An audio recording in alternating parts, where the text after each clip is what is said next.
Marvel vs. DC King of the Hill Season 4, Part 1. DC was able to win Season 3, so they'll be starting us off here as well. There will be a difference between this King of the Hill and the previous years. Now, it's permanently a tag team match. 2 characters, only 3 respins, no longer 4. So let's see which DC character is going to make up DC's first tag team. We have Lex Luthor, and the second DC character teaming up with Lex Luthor is going to be Thomas Wayne's Batman.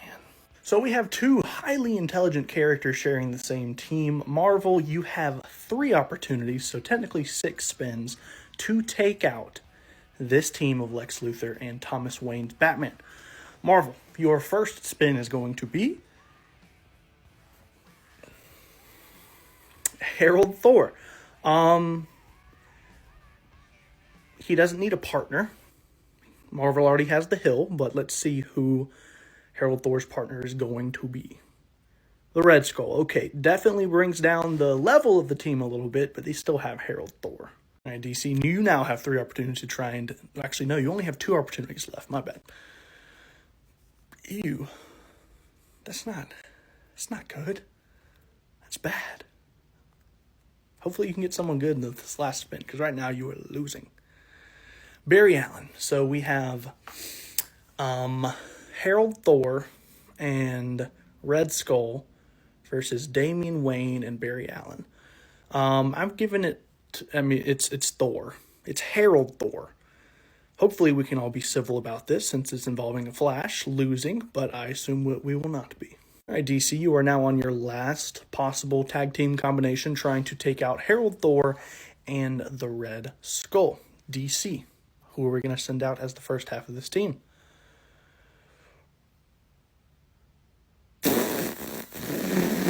Okay. You're telling me he gets a partner? That's crazy.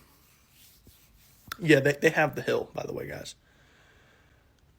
Okay, no duplicates. So we do get a new partner here for Upside Down Man.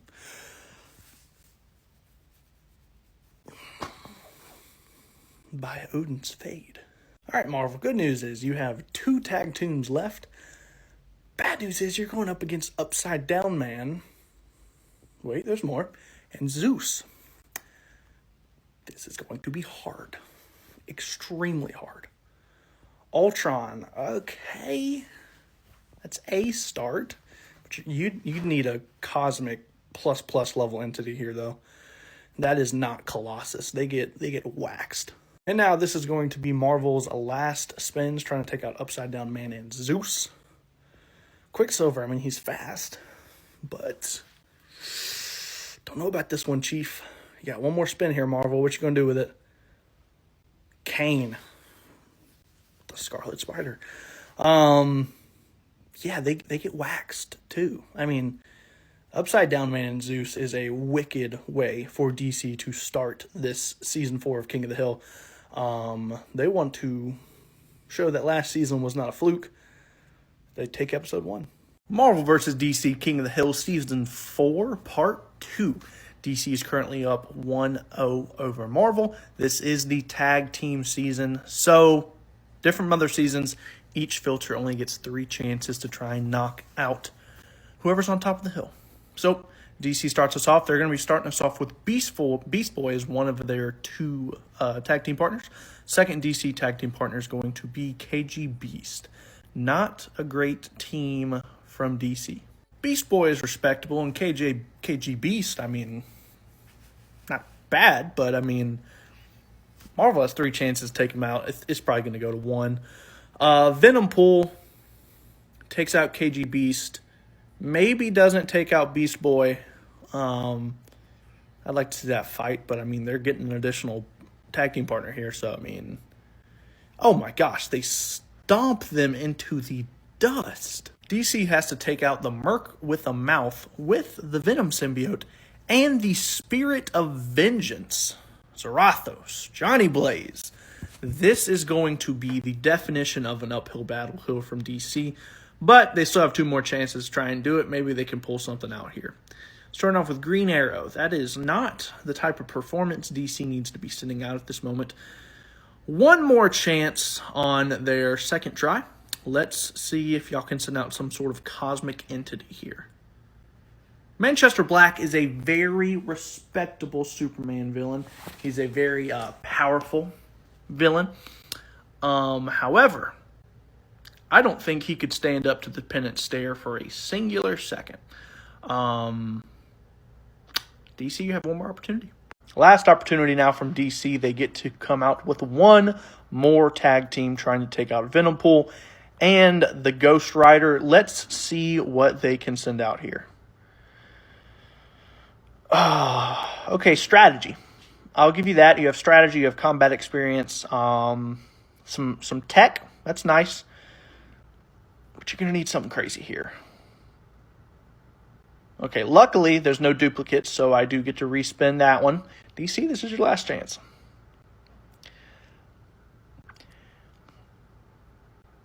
DC was like, what if we just sent out a bunch of people that have a very similar gimmick?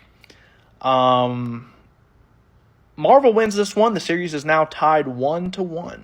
Just out of curiosity for my own personal enjoyment, Marvel literally only sent out one tag team. What would their other two tag teams have? What would their other two tag teams have been? First half of the first one would have been Magneto. Second half of the second tag team would have been Sandman. So Magneto and Sandman are probably capable of taking out literally any team that DC sent out here. Marvel's last tag team would have consisted of Baron Zemo. Okay, this is much more along the lines of the type of energy DC was sending out. What would Marvel's second half of their third tag team have been? Any of the Marvel teams would have swept DC's teams. Marvel vs. DC King of the Hill Season 4. This is Part 3. Marvel was able to tie up this new tag team King of the Hill series. In the last video, it is now 1-1, and since Marvel won the last video, they will be starting us off here as well. Marvel, who is the first of your tag team going to be? Black Widow. I see that we are dramatically pulling punches. That is one of the worst starts I've ever seen from Marvel. If this was normal King of the Hill, they'd be absolutely cooked. Luckily, they do have one more component of this tag team, but still, that drops them down dramatically. Okay. That saves it a little bit, but still, DC with 2 full spins, and one of Marvel's spins being Black Widow.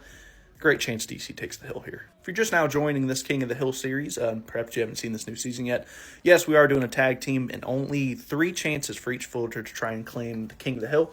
So if DC is able to take it back here, Marvel only has 2 chances remaining. Black Canary, going to pretty much handle Black Widow. So now it's just a matter of, can the next person here maybe combine in some aspect that can hopefully take out Magneto? Let's see what can happen. Send out Mammoth. Big, strong dude. At this point, it's basically a 2v1 versus Magneto. Black Canary and Mammoth. I do think that's tough. That's like a big, strong dude and someone who obviously has, like, supersonic screaming, versus Magneto, Master of Magnetism. If Magneto had any bit of a better partner, I'd probably keep it with Marvel here. But being that it's primarily honestly going to be a 2-on-1, I am going to go DC. In no ways does DC have a knockout team here. I think Marvel, especially with 2 filter chances remaining, can take the King of the Hill position back from them. Starting off with Domino. Marvel's is not, luck. That's nice. So if she gets paired with someone really, really good, luck may prevail, So let's see who she can get paired with. Sandman. I don't think so. Like, even with luck on their side, I don't think a combination of Sandman and Domino can take out Black Canary and Mammoth. Looks like Marvel is going to go to their last chance here. All right, Marvel, last chance. Like I said, DC does not have a strong team right here. Y'all can send out something. You can stop trying at any point. Yeah. That's one. That's definitely a good one. You might have the hill just based on that one alone. Okay. Nice. You have 2 Superman-like-ish characters. They very easily take the hill now. Pretty strong team there from Marvel. Good, strong team there. DC does have 2 chances remaining. Marvel has none. So if DC is able to take the King of the Hill or take the Hill in either of these next 2 spins, they automatically win the video. All right, 2 chances remaining. For their first tag team, they send out Captain Cold. Not really what you want to see if you're a DC fan right here, but they do have another tag team member. Let's see what they can hopefully accomplish here. No. And I don't mean to dismiss Hot Girl, but no, dude. All right, last chance now for DC, trying to take out a combination of Icarus and Blue Marvel, which is going to be exceedingly tough to do. They send out Cheetah. Cheetah's extremely fast, I will say. I think I consistently see Cheetah like top 7 fastest characters in DC Comics, and that includes characters like Flashes, Godspeed, Superman. So she's extremely fast. So they do have a little bit of speed element on their side, which is nice. What's their other member? No, I just don't think they can. I think Icarus and Blue Marvel is, especially Blue Marvel, that dude's tough. Marvel takes this one. It is now 2-1 in favor of Marvel. And guys, with TikTok potentially getting banned, I do want to recommend that you guys follow me on Twitch, LukeDawkins01, as well as YouTube, again, LukeDawkins01. I really enjoy making this kind of content for you guys, and if y'all want to keep watching them, please give me a follow on those. I will start streaming on those platforms, posting on those platforms very soon. Marvel vs. DC King of the Hill Season 4, Part 4. Marvel's currently up 2-1 over DC, and since they did win the last video, they'll be starting us off here as well. Marvel, who is your first tag team going to consist of? We start off with The Thing, who I hope comes to Marvel Rivals very soon. I'm very excited to have another tank in the game. Yeah, a good brute, durable, strong, the whole 9 yards. Kind of a poor man's Hulk. Thing and Spider-Gwen, not a bad team, but definitely won't be here at the end of the video. DC now has 3 opportunities to take on a combination of Thing and Spider-Gwen. Won't exactly be easy, but it won't necessarily be hard either. Maybe 2 chances is all they need. Starting off with Kite Man. Okay, yeah, definitely at least 2 chances, unless somehow DC pulls something insane here, which would be so funny if Kite Man teamed up with the Presence or something. Or Parallax Hal Jordan. Kite Man, I don't know what sort of backwards deal that you made, but it got you on top of the hill. Basically, Marvel, you're just trying to come up with 2 people that can take down Parallax Hal Jordan. Which isn't easy to do, but as far as Kite Man, you can just kind of like, I don't know, and he'll just kind of... So, you don't really have to worry about him. But, yeah. Marvel 2 chances try and take out basically Parallax. Starting off with Cable. Not a bad start. Definitely not capable of 1v1ing Parallax in any sense, but a good one to have here. If they can have another really good one, they might be able to take the hill back here. Nova. It's kind of fitting considering the Nova Corps is almost kind of like Marvel's Green Lanterns in some aspects. I don't think that's enough, though. As much as I would like to give it to Marvel here, I don't think Nova and Cable could 2v1 a parallaxed, possessed Hal Jordan. Parallax is just, he's crazy good. So yeah, it's sticking with DC here, which means Marvel is now on their last filter chance here. They have 2 chances, well, 2 spins rather, to take out Parallax Hal Jordan. Let's see what they can do, or if they can even do anything at all. They first send out Nick Fury. Okay, Nick Fury, you're going to have to 1v1 Kite Man. I believe in you. Marvel, you're going to have to send out something insane here. Like, straight up, your victory on episode 4 depends on the insanity of the upcoming character. We'll see what you can do.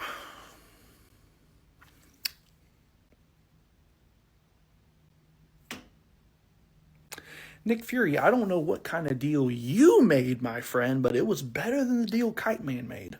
DC, you now have 2 opportunities to take out the Living Tribunal, one of the most powerful entities in Marvel Comics point blank period. Golly, dude. That's crazy. That's insane. Again, you're going to have to 1v1 Nick Fury. I believe in you over Nick Fury. Which means DC, you're going to have to send out something more insane than the Living Tribunal here. At this point, it's basically a one-on-one. Not happening. Not happening. DC, you are now faced with your last chance here. The way this is going, you're going to get a street tier character and then a god tier character. Okay, no, neither. Not a street tier or a god tier, somewhere in the middle.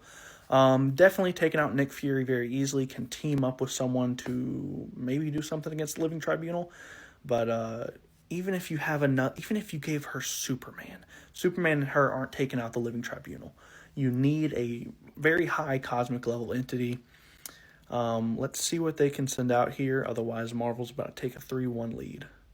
Marvel has now taken a 3-1 lead. And guys, if TikTok does get banned before we finish this series, I will continue this series on my YouTube channel at LukeDawkins01. I won't be posting on it for a while, but like I said, if we get interrupted midway through this season, this is where you can find the rest of it. And I'm also going to be upgrading the quality of the videos. You can see a lot of fun stuff if you go follow me on YouTube. Make sure you include the @ when you search me up, or otherwise it won't pop up, at LukeDawkins01. And also, if you want to just hang out with me, maybe watch me play some Marvel Rivals or stuff like that, or maybe just watch some YouTube videos with me, I don't know. Follow me on Twitch, LukeDawkins01. I'll probably be going live today for the first time ever. Super excited for that, but try to follow me on those two platforms if you can, please. Marvel vs. DC King of the Hill Season 4, Part 5. Marvel is currently up 3-1 over DC, and they did win in the last video, so they'll be starting us off here as well. Marvel, who is the first of your tag team going to consist of? Kingpin. Very fitting, since the Daredevil Born Again trailer came out today, which looks extremely violent. Good job, Disney. I'm very proud of you. Starting off with Kingpin, not a great start in the grand scheme of things. He is a very strong human, but he is kind of just a regular guy who's extremely strong. Second half of the tag team is going to be Doc Ock. We have a Spider-Man villain theme going on right here, and while the Spider-Man aficionado in me loves that, it's not good for Marvel staying on top of the hill. So DC is now trying to knock Kingpin and Doc off the King of the Hill position so that DC can claim the hill for themselves. DC sending out a Kryptonian. That's enough by itself. A Kryptonian Feora is teaming up with Darkseid. I'm not going to lie, guys. DC might have just won this video. A Kryptonian is teaming up with Darkseid. People love to underrate Darkseid, but Darkseid is him. It is my personal opinion that Darkseid would dog Thanos in a 1v1. Darkseid is crazy. He's crazy. Not bad. Unpredictable, which makes deciding who wins harder, but not bad. Legion, who are you going to team up with besides your many other personalities?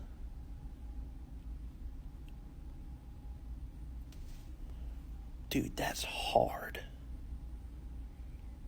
A guy with more abilities than you can count. And basically Superman?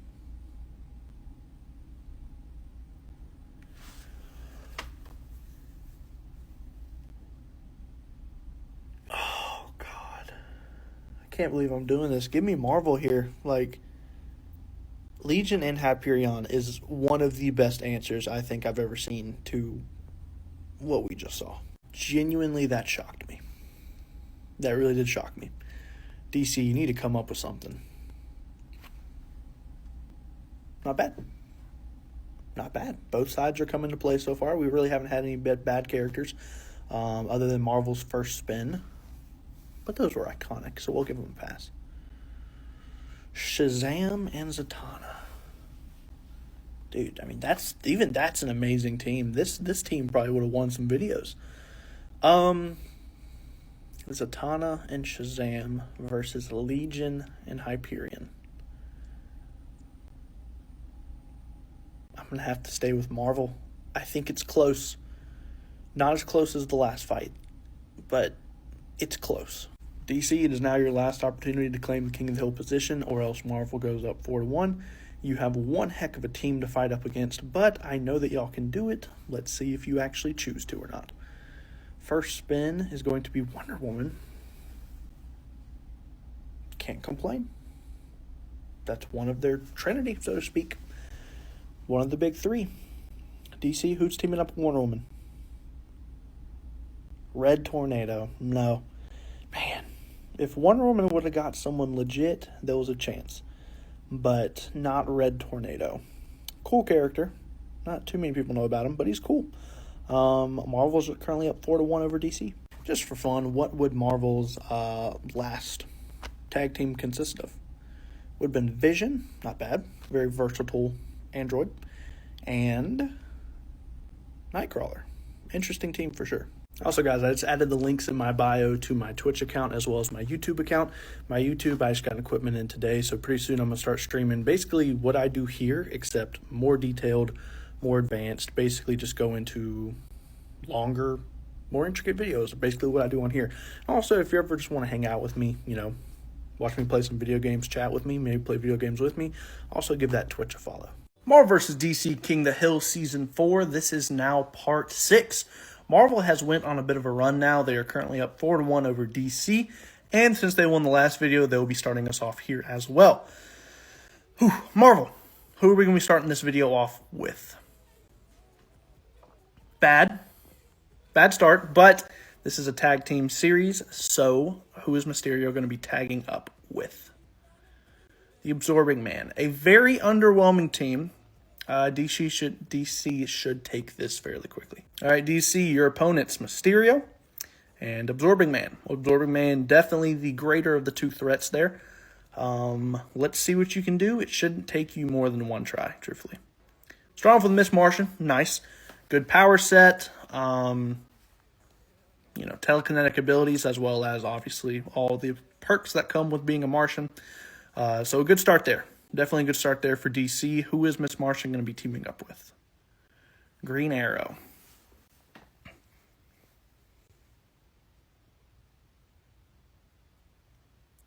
The real problem is going to be Absorbing Man. Because the Absorbing Man can go toe-to-toe with the Hulk and Thor sometimes, depending on exactly what kind of material he absorbed. I think Mysterio is going to be taken out very quickly, especially since Miss Martian has telepathy. She can locate him quickly, take him out. So basically, it's going to be Absorbing Man versus Miss Martian and Green Arrow.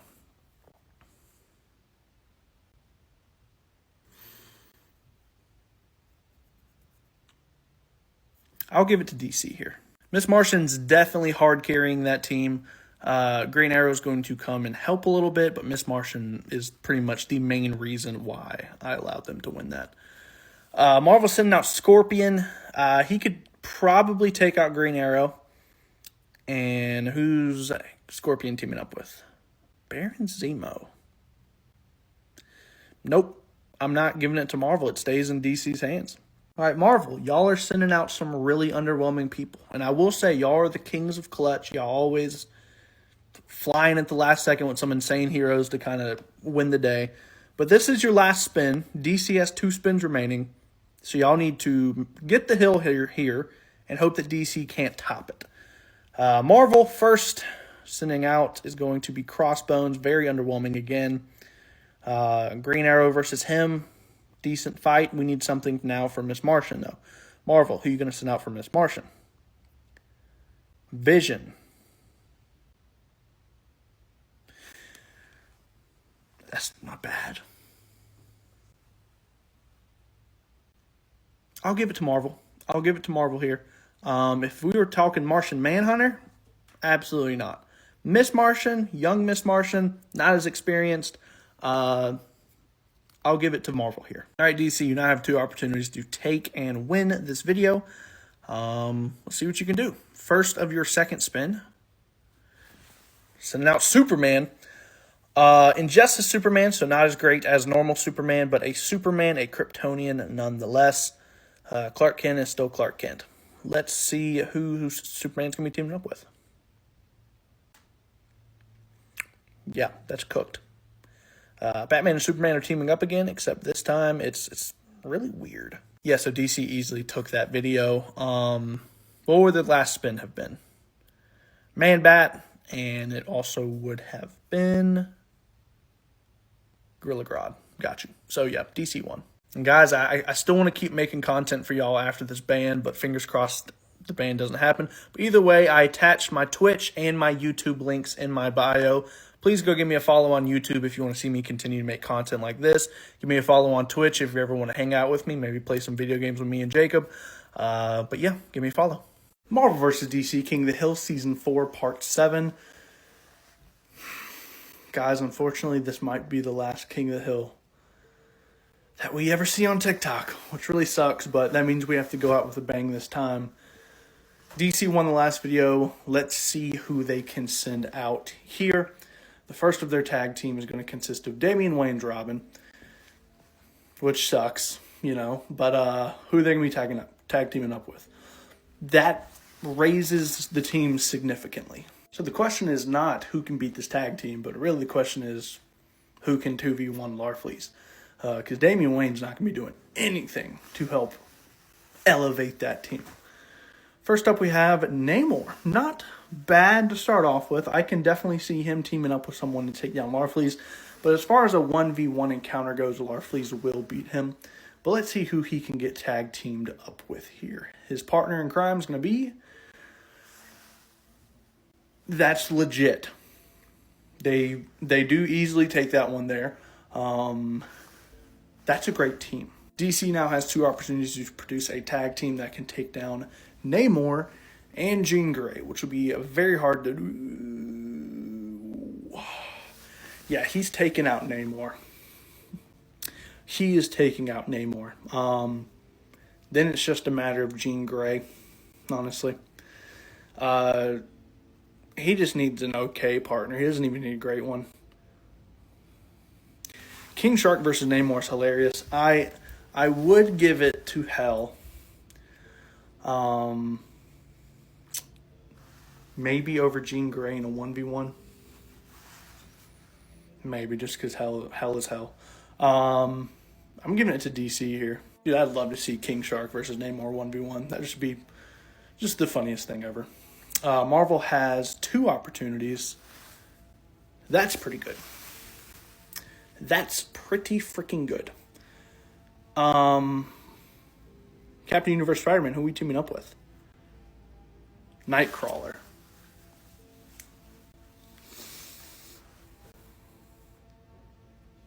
I'll go Captain Universe and Nightcrawler here. DC is now on their last attempt. They have to take out Captain Universe, Spider-Man, and who is even Nightcrawler? Nightcrawler was the second one. So they just have to produce a tag team that can take him out.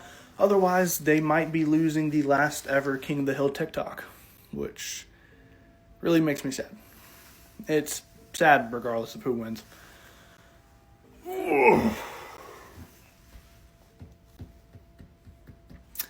They take... I'll wait to see who comes into his aid, but yeah, they already have the hill here. Oh, okay, Terra, nice. Yeah, you just need Darkest Night. Marvel, same deal. Win or lose the last ever TikTok King of the Hill. But hopefully there's going to be more.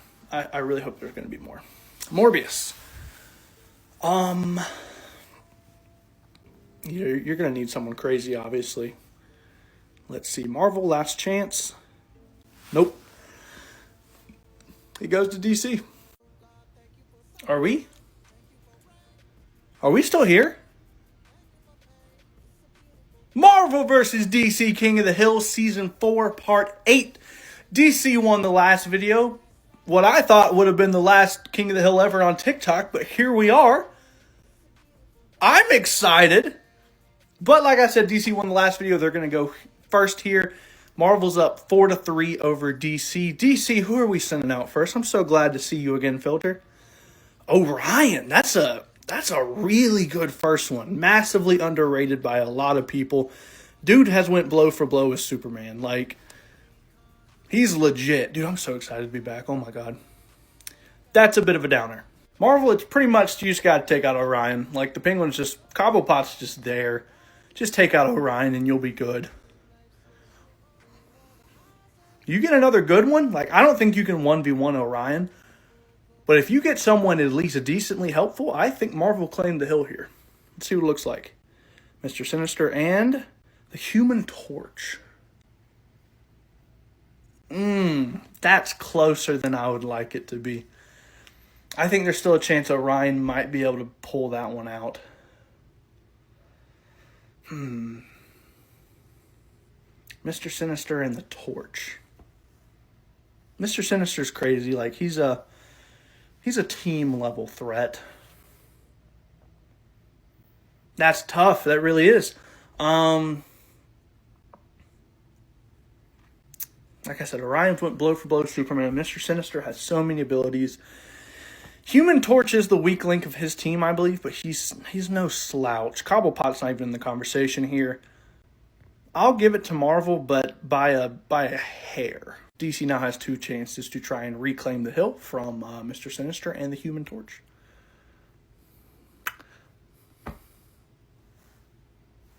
You have a Skyfather. That's pretty freaking good. And Blackfire, Starfire's sister. Yeah, DC takes that one. All right, Marvel, this is a genuinely good team you're having to go up against here. Main issue, of course, is going to be Zeus. Captain Marvel. Captain Marvel can take out Blackfire, I think, decently easy. So if Marvel can send out a pretty good one here, Marvel can claim the hill. But right now, I think Blackfire is pretty well dealt with. Who else is Marvel going to send out here? Beta Ray Bill. Do I think that Beta Ray Bill and Captain Marvel could 2v1 Zeus?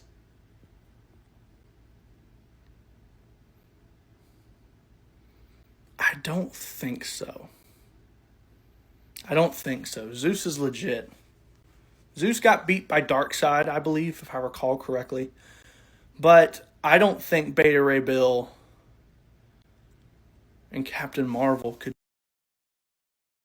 Sorry, it broke up on my end for a second. I'm going to stick with DC. I think Zeus is just too much. He's a Skyfather. I mean, that's legitimately awesome. Which means Marvel's now on their last chance here. Marvel, let's see what you can do here. You need to send out a good team. That's not bad. It's not bad. We have a ways to go because, like I said, Zeus is Zeus. So, who can Man-Thing team up with? Storm. I mean, it's a fitting weather battle, but I think Zeus is going to be able to pretty well negate Storm. Looks like DC won this one, and they actually tied it up here. It is now 4-4. I am so freaking happy to be back, guys. Marvel vs. DC King of the Hill Season 4. This is now Part 9. DC was down 4-2. They have quickly won 2 straight videos, and everything's now tied up again. And since DC did win the last video, they will be starting us off here as well. DC, who is your first tag team going to consist of? Start off with Zatanna, a very powerful magic user, a great first spin for DC. Let's see who Zatanna is going to be teaming up with here. Poison Ivy. Okay, nice. 2 very powerful DC women. Not a bad team to start off with. Obviously, Zatanna is going to be the more powerful and the more intimidating of those 2 characters. But that being said, Poison Ivy is no one to take lightly either. Okay, Marvel. You send out the Mad Titan to start off with. Yeah. You already have the hill, but let's see who Thanos is going to be teaming up with here. Thanos and Taskmaster. Nice. So basically, if DC can send out a combat-oriented character, Taskmaster can essentially negate them. DC now has 2 more opportunities to take down Thanos plus Taskmaster. Let's see if they can do it here. They had a great first spin on the last one. Who are they going to get here? Supergirl. 2 great first spins. So far, we have an all-female DC ensemble. Pretty powerful characters that I might add. Supergirl, who are you going to be teaming up with here? Let's see. Jonah Hex, man. Again, a great first spin, kind of let down by a less than ideal second spin. I think we were on the correct path for a moment there, DC. But no, Thanos is not getting taken down. Is not getting taken down by just those 2 characters. And yes, Taskmaster, they keep the hill. All right, DC now has one more opportunity here. If they're able to get it back, Marvel does have 2 more chances.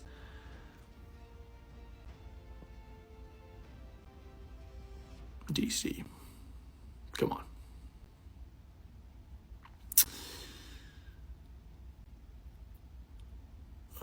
The absolute hilarious dichotomy of Kite Man followed by Elaine Belloc.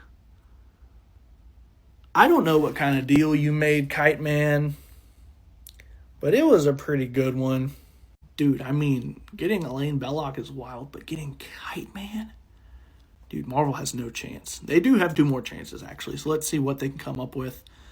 They're going to start off with Nova, not a bad character. I will say, because Elaine Belloc is involved, you're going to need some extremely high-tier characters. I'm talking Living Tribunal, the one above all, the one below all. We're gonna need some crazy characters here. Nova and Mangog. Not a bad Marvel team there by any measure, but no. We are now on Marvel's last chance. Can DC take 3 straight videos and the lead? Sing out Storm, not bad at all. Kite Man, definitely not built to fight her. She can literally just whisk him away. Unfortunately, we are going to need to see a top 3 character on this filter. Let's see if Marvel can do anything here or if DC is going to take over. DC has officially taken the lead here. DC is now up 5-4. Marvel vs. DC King of the Hill. This is Season 4, Part 10. DC was down 4-2 at one point. They have since led a 3-win comeback and are now leading Marvel 5-4. And the one in the last video, so they will be going here as well. The first half of their first tag team is going to consist of a very fast Kryptonian with a lot of combat skill. So that is not a bad first spin whatsoever. Okay, nice. DC sends out a pretty powerful women team to start us off with. Marvel now has 3 chances to try and take down a Kryptonian and a Martian. A nice little alien combo right there from DC.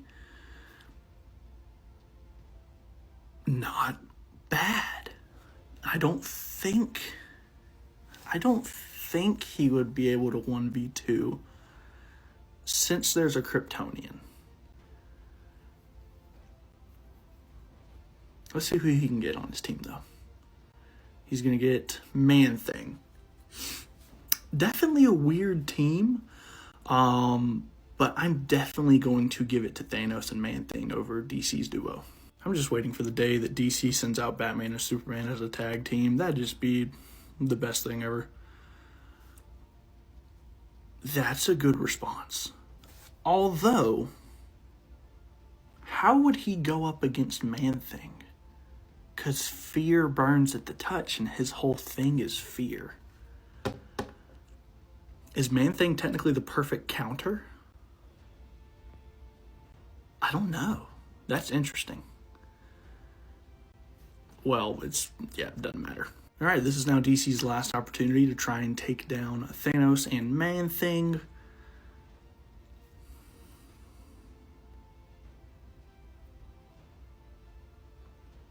They did it. I mean, that's all they needed right there, but let's see what the second half of the tag team is going to consist of. Yeah, dude, you're just along for the ride at this point. Marvel, y'all have one heck of a hill you have to climb right here. You're facing World Forger with the added bonus of Nightwing. So take that as you will, but this is a tough challenge.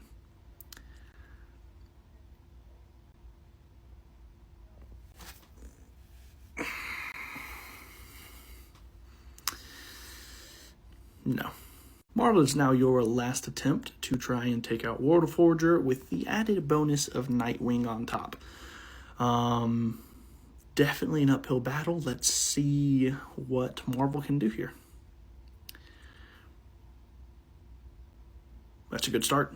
Definitely takes care of Nightwing. Going to need a good bit of help, though, for World Forger. So at this point, it's going to become a 2v1. Let's see what Marvel can complete their team with.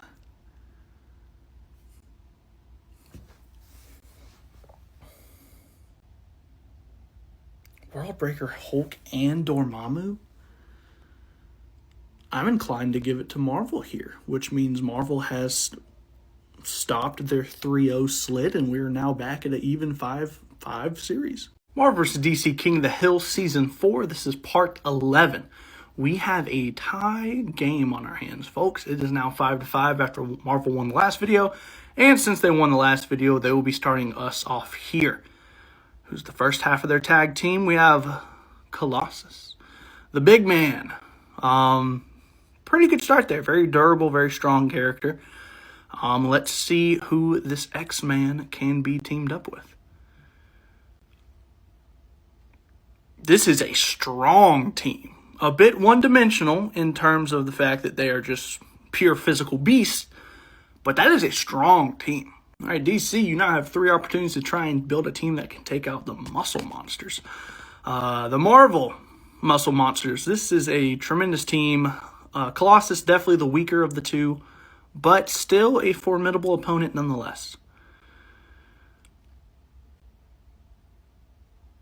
Bro. That's a terrible one. Two-Face is going to need someone crazy. Oh my god. That might be the worst team I have ever seen in my entire life. That was trash. How on earth do you manage to put those two characters together? That was insane. That was insane. That was crazy. Oh, Lord. Let's see what happens. We got Black Canary. DC is pulling their punches. They are not doing too hot right now. Bro, how do you get Condiment King and Kite Man in the same episode? DC, you were on a 3-0 series run. You lost the last video and now you're just throwing in the towel? What is happening? Dude, Condiment King and Kite Man in the same video is absolute crazy work. Dude, Marvel's first team literally might sweep right here. They might sweep this whole video. Okay. Nice. Colossus is taken care of, I believe. I don't think Ultraman can 1v1 Hulk. But DC finally is pulling out a little bit of hope here. Who is Ultraman teaming up with? Okay, you know what? We have 2 Supermen, basically. Like I said, I don't think either one of them could 1v1 Hulk, but one of them takes out Colossus. It turns into a 2v1 against the Hulk. 2 Supermans against the Hulk. I am going to give this to DC here, who pulled out a clutch. All right, Marvel, I really didn't know if the ball would be back in your court. I thought you might have swept. But here we are. So you now have 2 opportunities to try and take down a combination of Ultraman and Bizarro. Let's see what you can do.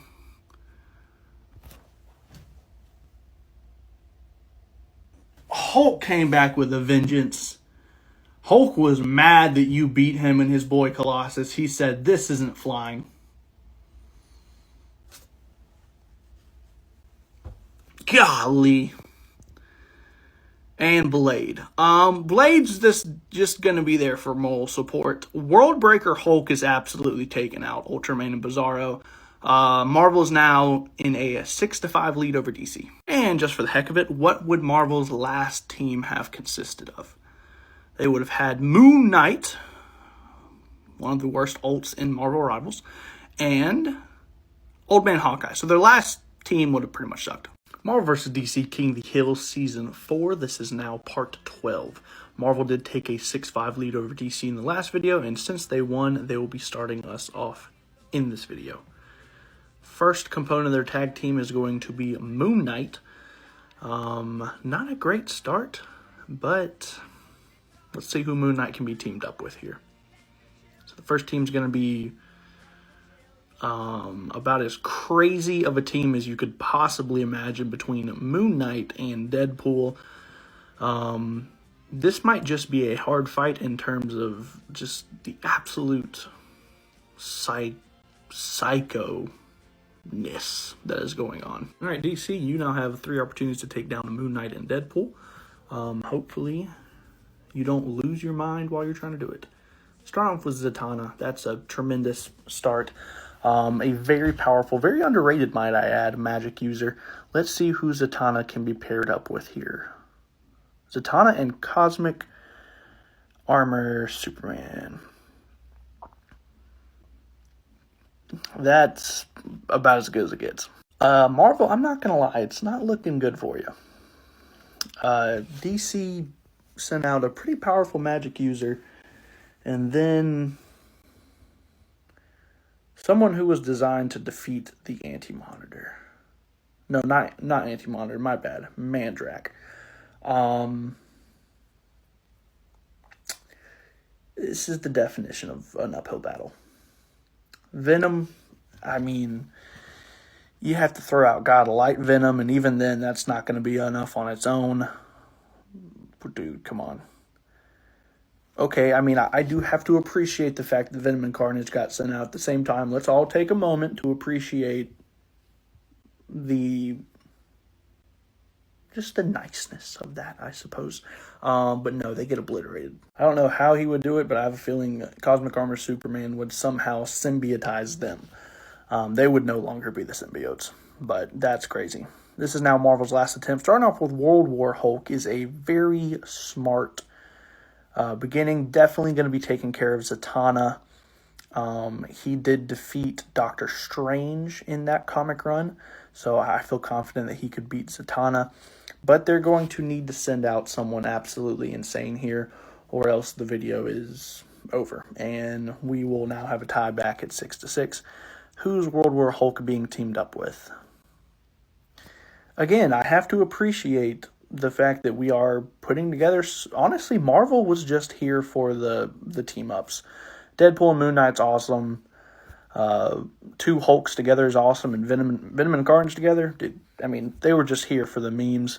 But yeah, DC obliterated. What would DC's other 2 teams have been, just out of curiosity? First team would have... Dude, DC did not come to play. They're not messing around. Oh my god. Oh my god. That second team would have been insane. Dude, DC is throwing down the gauntlet. This is the 3rd team, and it would have been Anti-Monitor, and who else? Feora. Okay, dude, DC probably put together the best performance we've seen, and I don't know if Marvel did it intentionally. DC put together their best team, and Marvel was just like, we'll get them later. Let's just throw out some teams for the memes, for the fanboys. Oh my gosh. Marvel vs. DC King of the Hill Season 4. This is now part 13. DC was able to tie it up 6-6 in the last video, and since they won, they will be starting us off in this round. First of the tag team for DC is going to consist of Cyborg. Let's see who Cyborg is going to be teaming up with here. So we have Cyborg and Hellbat Batman. Hellbat Batman obviously being the much more terrifying component of this tag team. But let's see what Marvel can do. Marvel now with 3 opportunities to try and take down Cyborg and Hellbat Batman. That's pretty good. Definitely takes out Cyborg. Maybe doesn't take out Hellbat Batman, because that suit is crazy and was made by the Justice League. So that's a good start though for Marvel. Let's see who Hyperion can get teamed up with though.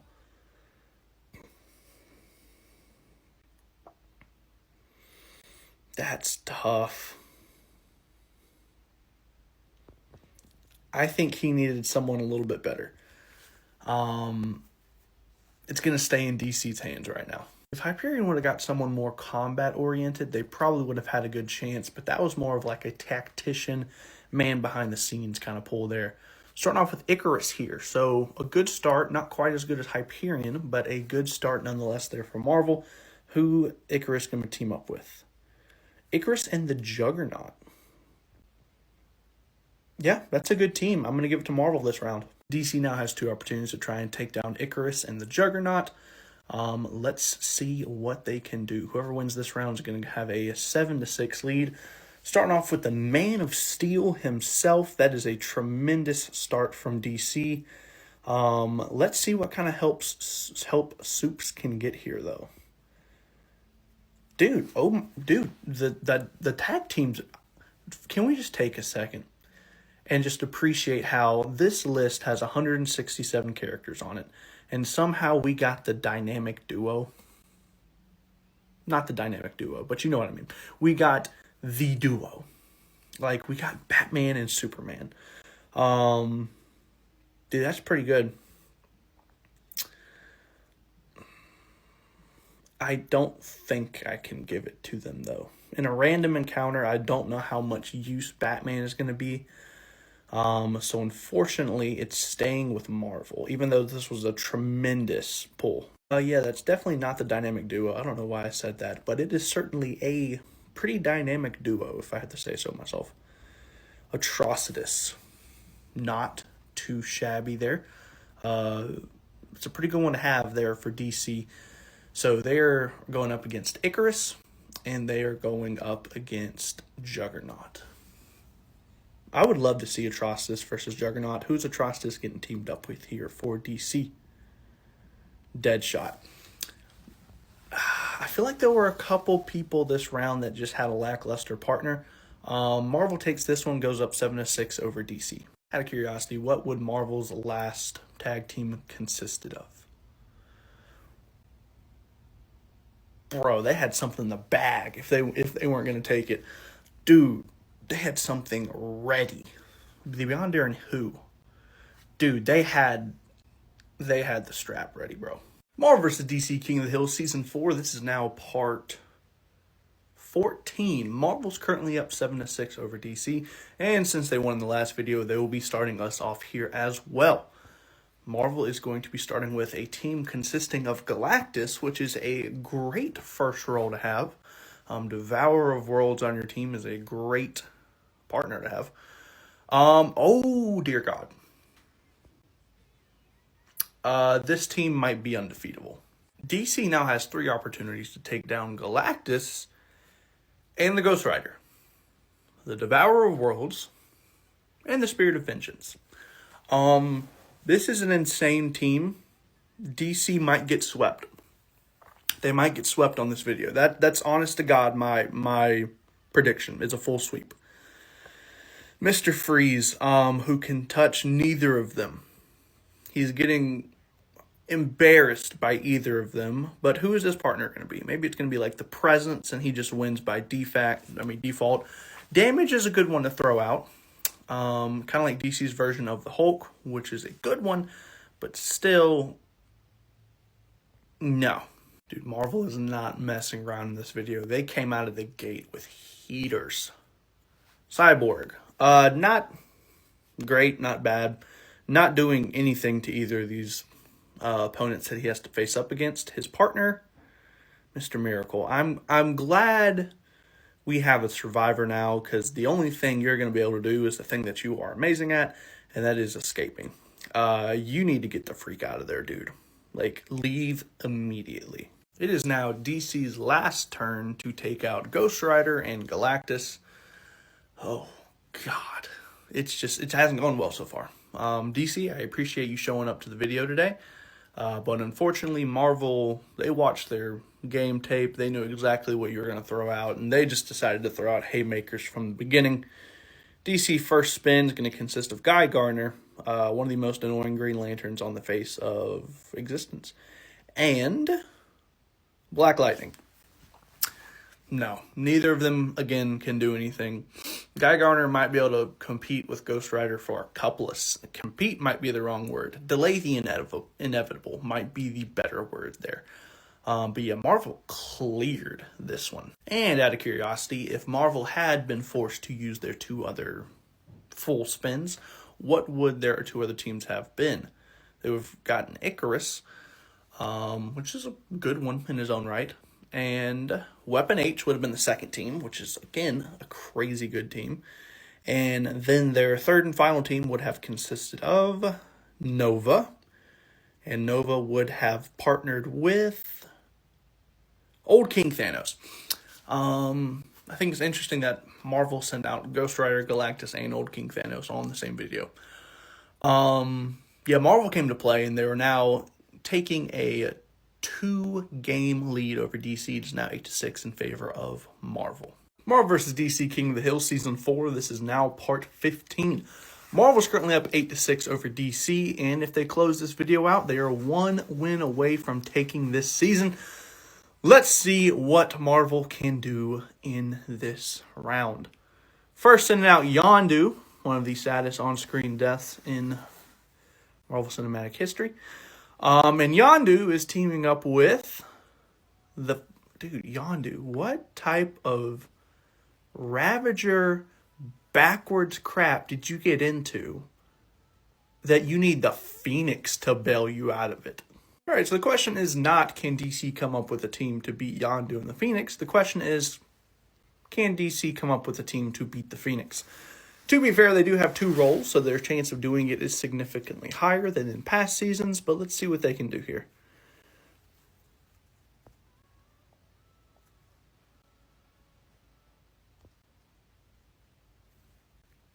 What on earth? Dude, I mean, first spin? That's insane. All right, we're only 2 spins in. This is now our 3rd one. And we're already getting into insane cosmic level entities. By all means, Marvel.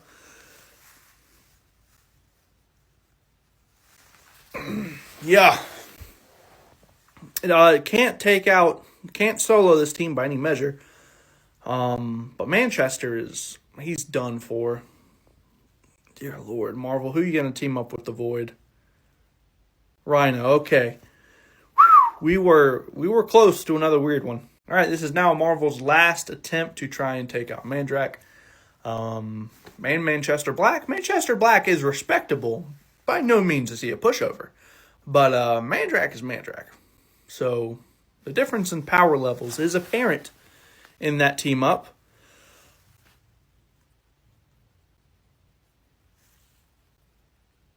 What is happening? What is happening in this video? This is cracked out. This is insane. Okay, Marvel, I hear you. Dude, Marvel does not want to give up this lead. They want to be 1 win away from victory. Batman, dude, what are you here for? Do you not see that big hulking green thing in the sky destroying planets with his fists? Why are you here, my guy? I love you, but dang. You need a significantly better team. DC, it's your last opportunity. I mean, we've seen some crazy stuff, DC. You need to pull out another crazy stop here. You need 1 of 2 characters. Batman, why are you here? You want to run it back? You think these is enough to take out that guy up there? I'll allow it. I'll allow it. For sheer stupidity, I'll allow it. What are you going to do? For as crazy of a video this is, that was a terrible way to... You know what? Batman showed up twice. That's not supposed to happen. I'm going to re-roll what Batman... This is what Batman should have been. Cheetah. I mean, golly. Yeah, Marvel's up, and now 1 win away from closing out Season 4. Marvel vs. DC King of the Hill Season 4. This is now part 16. Marvel went on a roll as of late. They're now up 9-6 over DC. And if they win today, they claim the season as a whole. Obviously, if DC wins, we continue. But at the moment, this could be Marvel's season clinching video. Marvel's starting us off with Moon Knight. And who is Moon Knight going to be paired with? Moon Knight and Adam Warlock. Adam Warlock, obviously, the much more intimidating of the two. Not not like outwardly, because Moon Knight's insane, but he's a lot more powerful. All right, DC, y'all need to put forth something, because this could be the end of Season 4. Let's see how it goes for you. Starting off with Arsenal. Yeah, not great. Not a great start for you there, DC. Who's your second spin? Okay, first of all, let's just appreciate the fact that Green Arrow and Arsenal popped up as tag team partners on this filter with 167 characters. That's a really cool coincidence. Secondly, they get spanked. Yeah, I mean, you gotta appreciate that. You gotta appreciate that. This is now DC's.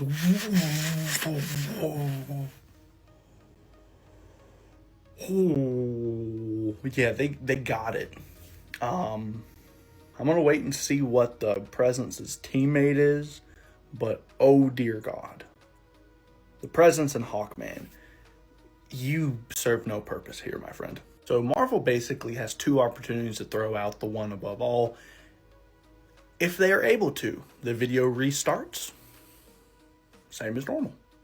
If they don't, obviously DC takes it, but they have two full spin opportunities. Starting off with a Nihilist, that's not who we're looking for right now, Marvel. Okay, so they did not get it in their first spin. All right, Marvel, you have the opportunity to keep this video going so that maybe you could win. But we'll just have to see how that goes, because you need the one above all. You send out Nick Fury. Yeah, we're pretty far from the one above all right now. Last spin, can Marvel do it? They cannot. They cannot do it. DC claims it. DC is now only down 9-7, but of course Marvel is still in threat of winning the whole thing next video. DC did have one more tag team in the chamber. What would their last tag team have been? They would have had Jonathan Kent's Superman, and they also would have had the Red Tornado. The Presence carried this video. Marvel vs. DC King of the Hill Season 4 Part 17. DC was able to win the last video, avoiding elimination. They are still down 9-7, but who knows? Maybe they can go on a run or something. But if Marvel wins this video, they do take the season as a whole. Okay, DC does not want to lose. They're starting off with Superboy Prime, and their second character is going to be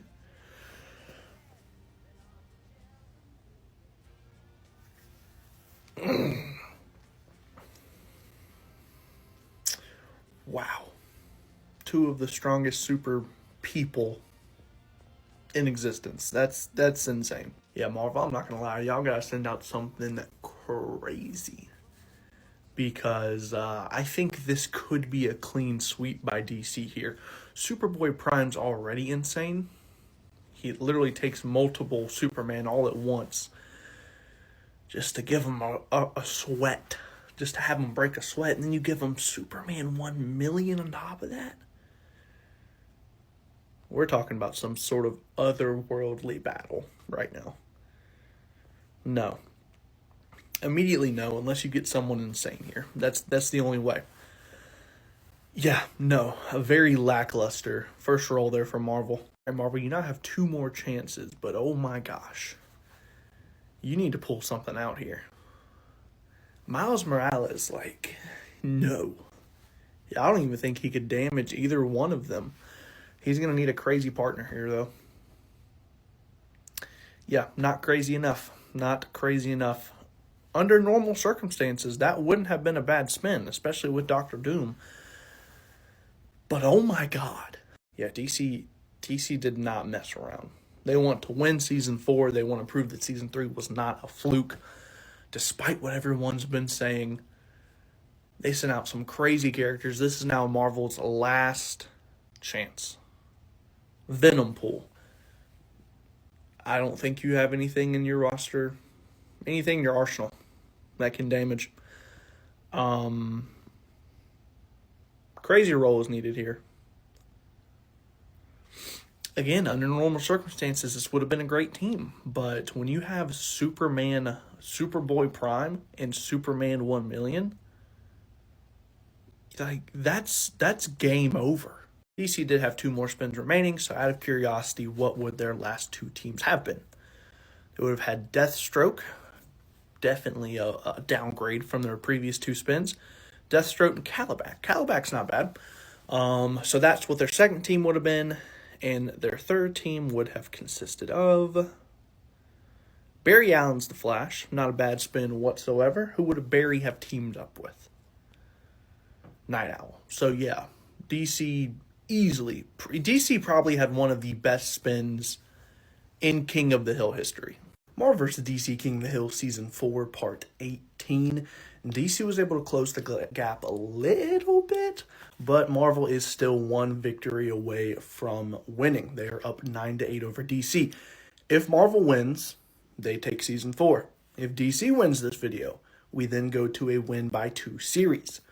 Let's see what DC can get us started off with in this video. Aqualad. For all my Young Justice lovers out there, there he is. He's right there. He's not going to do too much, but he'll be there. Aqualad and Steppenwolf, not a bad team, but definitely won't sweep Marvel. Apologies if I sound a little weird. I got a little, Marvel's turn. They sent out Rocket Raccoon. I mean, battle strategy, IQ, some good weaponry. Probably won't be too useful, but if he can get teamed up with someone good, he could be useful. And the Hulk. Huh.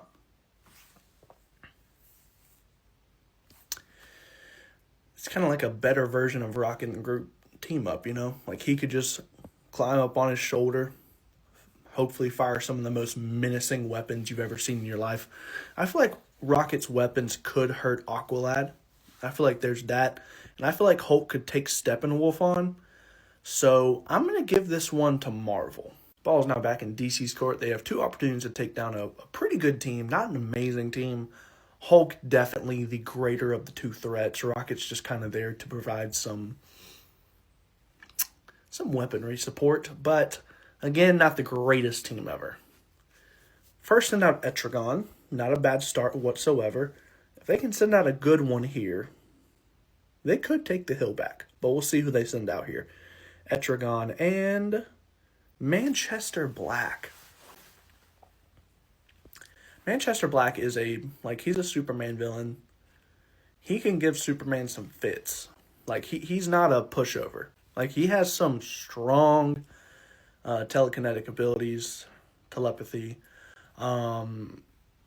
He's pretty good. And with a magic guy on his side,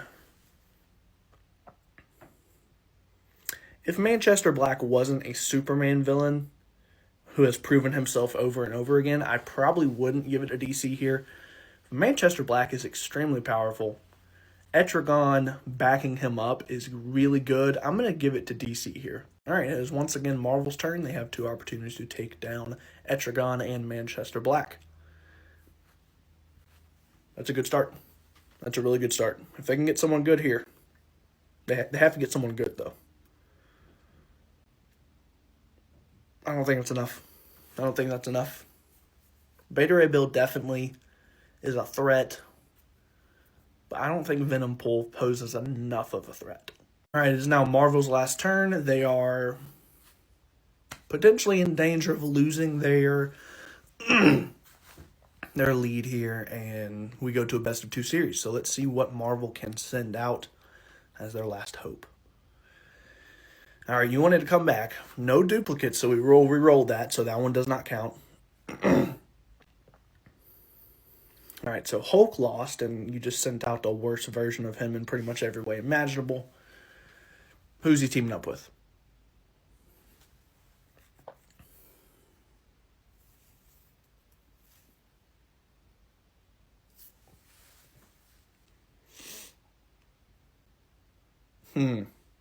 The Destroyer's legit. I'm giving this to Marvel. All right, it's not over. DC has 1 more chance. Taking out Joe Fixit and the Destroyer is the goal here. Again, I feel like we're hitting some like here, maybe some here teams. We need some here teams. DC, win or go home. Marvel either wins here or we go to a best of 2 series. DC, who are you going to be sending out? Okay, definitely can take out Joe Fixit. Probably can't 1v1 the Destroyer. Let's see who DC is going to team up with Supergirl. Lagoon Boy. That sucks. Lagoon Boy legit was the last spin of this entire series. Marvel has now won Season 4. Congratulations to Marvel. They have taken Season 1, 2, and 4. DC has taken Season 3. Season 4 is now over. It's in the books. Marvel versus DC, King of the Hill, Season 5. Last season, we did team-ups. Every other season before that has been individual. This season, we're going to do something different as well. We are going to do a fusion season. So, we're going to go back to 4 chances per team since we're going back to technically only 1 character. So, since Marvel won Season 4, King of the Hill, we're going to start them off with Season 5. First fusion is going to be a combination of Absorbing Man, which does give a nice additional power set. This power set pretty much by itself is why he's able to go toe-to-toe sometimes with like Thor and Hulk. So depending on who he can be fused with, this could be a really good combination. We got Absorbing Man and Hyperion. That's a pretty strong fusion, actually. So DC now has 4 chances to try and take out Absorbing Man, Hyperion, Fusion. Let's see what their first fusion is going to consist of. We have Vigilante, a very funny start, a great character in the Peacemaker show, but unfortunately when it comes to this filter, that's not where DC wants to find themselves. Honestly, it's very on par for Vigilante to just be like, yeah, it's just me by myself. Can I fuse with myself? That would be ideal. Unfortunately, no duplicates, so we will re-roll what Vigilante's fusion is going to be. It's going to be Vigilante and Starfire, which is not enough to take down the first fusion. All right, this is DC's second chance. Let's see what they can do here. Okay, Orion is legit. Orion is legit. That's a good answer to the Hyperion section of that fusion. Who is Hyperion going to be fusing with? Hawkman. I don't think so. I still don't think so, just because, like I said, Absorbing Man's powers makes him, in some cases, a strong hitter. If you give Hyperion the power to only then elevate himself, that's going to be crazy. I don't know what really Hawkman would add to Orion other than like aesthetics, if I'm going to be completely honest. So, no. All right, this is now DC's third fusion attempt. They have 1 more remaining if they can't get it here. Marvel has 3 more remaining. The Joker. Very insane. Maniacal. Who's Joker going to be fusing with here? Joker and Godspeed. I still don't think that's enough. First of all, if you gave the Joker super speed, pure chaos. Like, that's the only thing to describe that, is absolute pure chaos. But no, in a 1v1 encounter, he does not take down that Marvel fusion. All right, this is now DC's last fusion attempt of episode 1. Marvel came out with a good one, I will say. Mammoth, okay. Nice. A big, strong, heavy hitter. That's not bad. Who is Mammoth fusing with? Mammoth is fusing with the Reverse Flash. Ooh. I like that one. I like that one a lot. I'm giving it to DC. I do think that matchup is close, but knowing that speed only multiplies strength, the faster something is, the harder it is going to hit, especially with the mass of Mammoth. I do think that makes him just so extremely powerful when it comes to blows.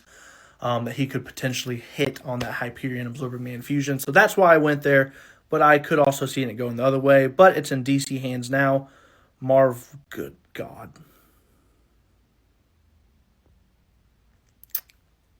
Who's the Beyonder fusing with? Beyonder and Loki. Yeah, Loki is gonna go crazy. Okay, Marvel. Yeah, you got it, big dog. You win episode 1. Marvel vs. DC King of the Hill Season 5. This is part 2. Marvel was able to start off the first episode of this series with a pretty much a come from behind win. So since Marvel is up currently 1-0 and they won the last video, they will be starting us off here in this video. First of Marvel Fusion going to consist of Black Knight, which isn't the best start, but it is a fusion video, so let's see who Black Knight can be fused with. Black Knight's going to be fused with Carnage, which definitely elevates him, but no way is this a winning fusion for Marvel here. All right, it's now DC's turn. They have 4 chances to try and take out a Black Knight Carnage fusion. Honestly, if I had to guess, they're probably going to get it in this first try. Ragman. Not bad. That's not bad at all. Ragman. Dang, who is he going to be fused with? Ragman and Green Arrow. Green Arrow definitely doesn't, I feel like, contribute much in this situation. I know that Ragman's underrated. He was able to contain Injustice Superman without too much of a struggle. I'm giving it to DC here, honestly. All right, it's now Marvel's turn. Honestly, same kind of a situation. I don't think what DC sent out is a winning formula, but let's see what happens here. Marvel's second fusion consists of a Skyfather. This is the Skyfather, in fact, that beat the ever-living crap out of the Hulk. If you haven't seen the Zeus-Hulk fight, you might want to watch it. Hulk got beat down. Who is Zeus going to be fused with? This could be disgusting. Ooh. Okay. So we have the Skyfather, which now has the ability to copy anyone else's powers that he has around him. And in this situation, I'm going to say he can copy their powers while, of course, keeping his own existing powers. So this could be actually filthy. And I apologize, I didn't say it. But yeah, I'm giving that to Marvel. So the ball's now back in DC's court. They have 3 chances to try and take down this build, but it's going to be tough. Orion's a good start. Orion is a good start. But of course, it comes down to this for DC's second fusion. Who are they potentially going to be fused with? Orion and Etrigan.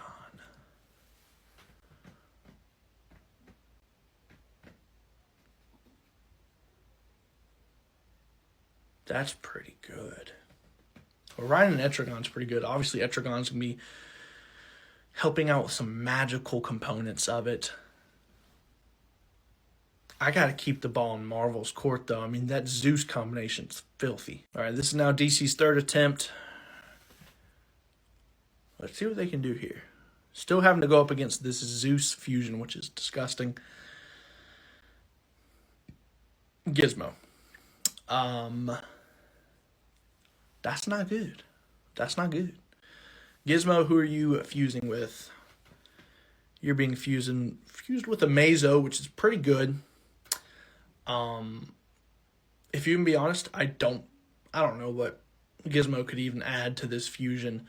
Amazo definitely the better part of the fusion here, but I still have to keep it with Zeus, man. This is now the last of DC's chances to try and take down this nasty Zeus combination. Let's see what DC can throw out here.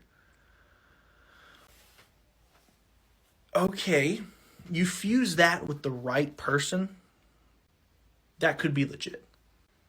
I mean, imagine a microscopic Superman that could sneak up on you and just absolutely, like, you wouldn't even see him coming. He could catch you so off guard. So, yeah, this could potentially be really good. This could be the win for DC here. Let's see who Adam's being fused with.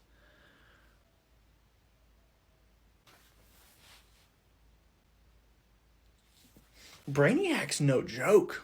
Like, I use Superman as the example. Brainiac goes toe-to-toe with him. Brainiac's legit. And not to mention all the tech that would be on his side. Being able to sneak up on you like that with using the Atom, along with the physical capabilities of Brainiac, as well as his intellect and his technological things that are going to come along with the fusion that he provides. I'm actually going to give this to DC here. I think this combination could take out the Zeus fusion. So DC is out of attempts, but Marvel still has 2 attempts remaining. Let's see what Marvel can do with their last 2 remaining fusions. They send out Jean Grey. Golly. Oh my God. Dude, depending on the fusion here, this could be groundbreaking. If Hulk pops up here, oh my God, it's over. Like, Jean Grey's abilities, if you give her any sort of physical prowess to go along with that,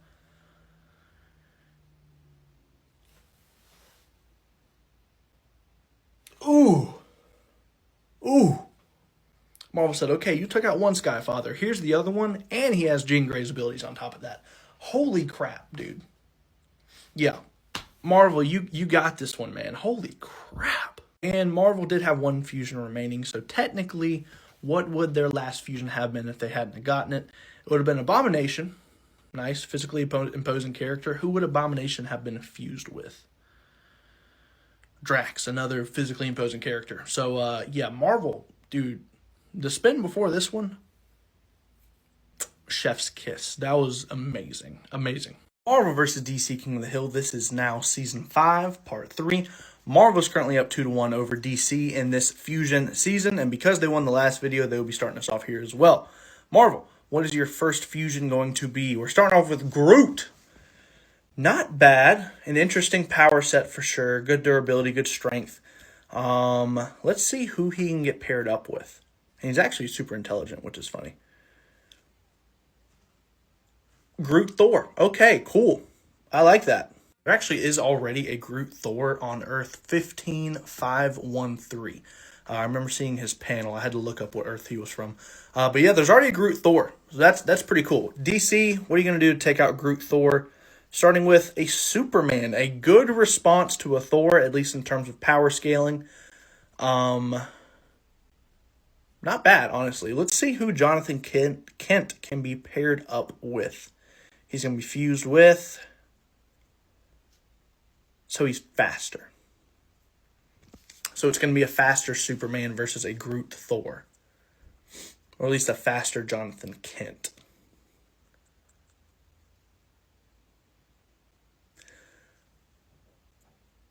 I'm going to give this to DC here. Groot is formidable, but even with the powers of Thor, I'm not sure if he could take down this fusion especially. So I'm going to give it to DC here. Marvel now has 3 more opportunities to try and take out this Jonathan Kent Godspeed combo. Starting with Rogue. Not bad. Definitely not bad, especially going up against a Kryptonian. You know, being able to copy his abilities is going to be pretty nice. I don't know if she could copy the Speed Force. That'd be an interesting thing. But who is she getting paired with or fused with? Herc. Doesn't really do anything in terms of like adding extra abilities, but does make her, the fusion, incredibly strong and incredibly good at combat. Hercules is amazing at combat. I do think unless Rogue is able to absorb the Speed Force, which I don't know if she'd be able to do that, I think they're still too slow. Even with the strength and durability, the speed combined with a Superman level strength durability, I do think is too much for this specific character, unless given the opportunity that Rogue is able to absorb the Speed Force. But I'm gonna leave it in DC's hands still. All right, Marvel, 2 more opportunities to make a fusion that can take out the DC fusion. The leader. So I mean, we got intellect. Oh, that's about it. Who's leader getting fused with? Dude, that's so fitting. I don't think I could have made a more fitting role with the new movie that came out featuring the leader and Hulk as the 2 introduced new characters.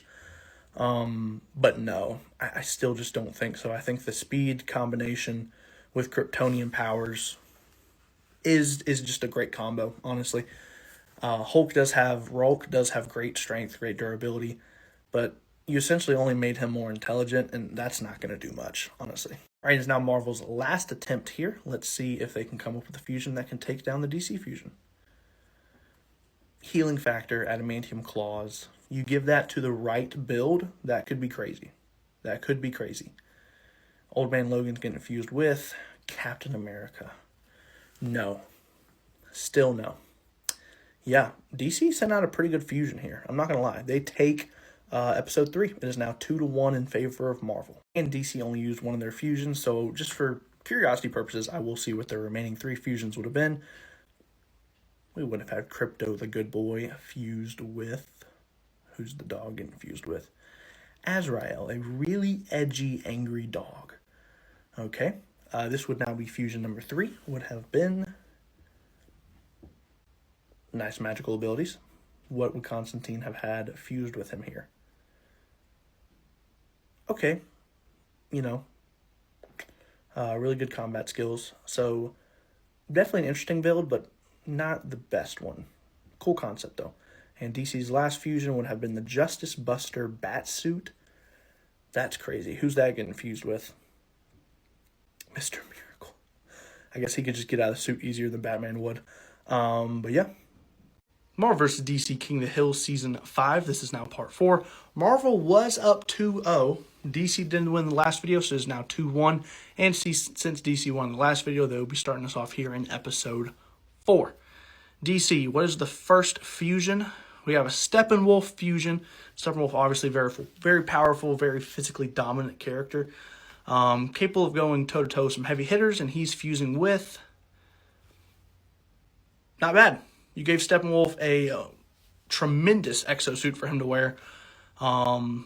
It's a good combination, but it's not like extremely overpowered, but it is good. Don't get me wrong. Marvel now with 4 chances to try and take out the DC fusion. Let's see what Marvel can do with their first spin.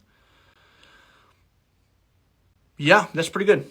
Onslaught is a very, very powerful character. Great first spin there for Marvel. And who is Onslaught going to be fusing with? We got Onslaught and Annihilus. Yeah, that's pretty disgusting. That's pretty gross. I'm not gonna lie to you. That's a good fusion for Marvel. DC now has 3 opportunities to try and take out the Onslaught Annihilus fusion. Great fusion. Starting off with Lobo. All things considered, that's tremendous. Will need someone probably pretty good as well. He definitely couldn't beat this fusion by himself. So if he can get someone good though, we have a discussion. No. We just made a more insane, arguably more tactical Lobo here. No, that is not going to cut it from DC. DC now with 2 more chances to try and take out the Onslaught and Annihilus combo. Pretty good. Pretty daggum good, I will say. Yeah, that's nice. That's super nice.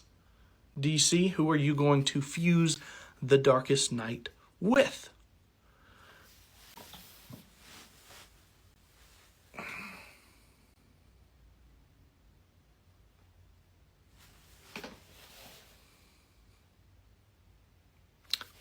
Yeah, really easily there. That's insane. Marvel now has 3 chances to try and take out that fusion. That's going to be next to impossible. I'm going to be quite frank. That's a great start. Like, don't get me wrong, that's a good start. Probably one of the, like, if you see that character pop up any other time, you're like, ooh, there's a good shot this one wins. But I'd argue that Darkest Night and Mandrak are both more powerful than him. So, good start, but definitely still lacking compared to the DC fusion here. You get Onslaught and Mangog. Dude, that would have been a nasty fusion in pretty much any other round. That is a great fusion. Does not stack up. Does not stack up. Could probably put up a fight, but does not stack up in the long run. I'm sorry. Marvel with 2 more chances now. Let's see if they can do the impossible. Jane Foster's Thor. Again, kind of the same situation. Good role in pretty much any other situation. Gonna need someone crazy here for Jane. Galactus, that's honestly, like, even, regardless of what outcome I give this one, a Thor Galactus fusion is probably one of the cooler fusions you could probably think about. Unfortunately, his opponent is pretty much all-powerful, if we're going to be honest with you. Like, as close to all-powerful you can possibly get without actually being all-powerful. So as cool of a fusion as that is from Marvel, no, it does not win here. And it is now Marvel's last attempt here. They're going to need something absolutely bonkers in order to do this. Why are you popping up again? All right, no rerolls, or no duplicates rather, so we will re-roll this. That is not going to be the first half of the fusion. The first half of the fusion will be the Juggernaut. Very physically imposing character. Again, great spin any other time, but not this time. Juggernaut is going to mix with Thor. Again, really cool combination there. I'd love to see it. The implications of the powers is really cool. Does not touch the DC build, if we're going to be honest here. DC has now even the series. It is now 2-2, and we look on ahead to the rest of the season. Marvel vs. DC King of the Hill. This is Season 5, Part 5. Apologize for not posting recently. I've been a little sick, but because you haven't got any posts recently, we're going to have a King of the Hill today, and we're going to have one tomorrow. As of right now, the score is tied up 2-2 in favor of neither. DC won the last video. We will be starting off with them in this video as well. Shazam is a great... It's weird. He doesn't pop up that much on this filter, which is really weird. Shazam's a great first half of a fusion. Physical abilities, physical prowess, as well as magic. Dang, the magic element just got buffed, too. Because John Constantine's a threat because of this. And then you give him everything that makes Shazam Shazam. That's potentially overpowered. Marvel now has 4 chances to try and take out the Shazam-Constantine fusion, which I think will be hard for them to do. Blue Marvel's good. Blue Marvel's a great counter to the first half of that DC fusion. Another Superman-ish type of character. Who's Blue Marvel going to be fusing with? That is the big question, though. Man-Thing. That is a good one. Don't get me wrong. But I feel like the Constantine part of the Marvel, or the DC fusion, actually makes it even more powerful, because when you consider that Shazam also brings with him the wisdom of Solomon. That's really good. That's really good. You combine John Constantine's knowledge with added knowledge, I think that's going to be hard to beat. I stick with DC here. 3 more opportunities still remain for Marvel. Let's see what they could send out. They first send out Ronin. Cooler Hawkeye, if we're going to be honest. When Hawkeye really upped his aura game. Fusing with the Hulk. Really cool. Don't get me wrong. Definitely passes the DC fusion in terms of physical strength. And perhaps even, well, definitely combat skills. But the magic component is what's really kind of making me lean towards DC. Even though Hulk doesn't really have too much trouble when it comes to magic users. I just really think that DC Fusion has an added boost because of everything they have. Plus, Constantine is even smarter now because of Shazam's abilities, you know? So we're staying with DC. 2 more opportunities now from Marvel. I do think his DC build is going to be hard to beat. Cyclops, underrated mutant, great leadership skills, great battle IQ. A good part of a fusion for sure. Wow. Okay, yeah. Cyclops definitely adds an element to Null. Don't know how much in total, besides Optic Blast from another dimension. But even so, it's Null. So we're going with Marvel. I will say it is hard to properly scale Constantine sometimes because of how much he is just a wild card. But I am giving it to Marvel here. Swamp Thing is a great first half of fusion. That's really good. If he can get paired with someone good here, DC could take the hill back on this spin. No. So DC still does have 2 spins remaining. Let's see how they can use their last 2 chances. Beast Boy, not bad. Especially when you consider everything he could turn into. Would be interesting. I'll keep that in mind. Who's he fusing with? Crypto. The animal theme is strong in this one. No, I don't think that has enough in it, but that is a very interesting one. This is DC's last attempt. If they're unable to do it, Marvel goes up 3-2. Not bad. Not bad. Very powerful. Nice. Depending on who the fusion is, this has a chance. It has a chance. Okay. Oh, God. That's pretty good. That's really good. Parallax Hal Jordan, which of course is a insanely amped version of Hal Jordan because he is of course obsessed by Parallax, the entity. Paired up with, I assume it's almost like Parallax Hal Jordan is inside the Justice Buster. Or I don't really know how that works, but it's an added layer of durability, enhanced strength on top of that, weaponry.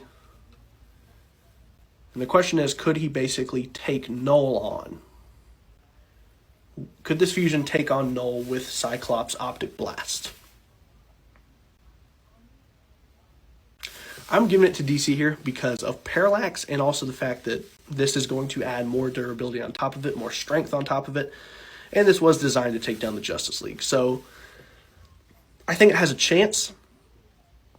Maybe win 6 times out of 10. I don't know.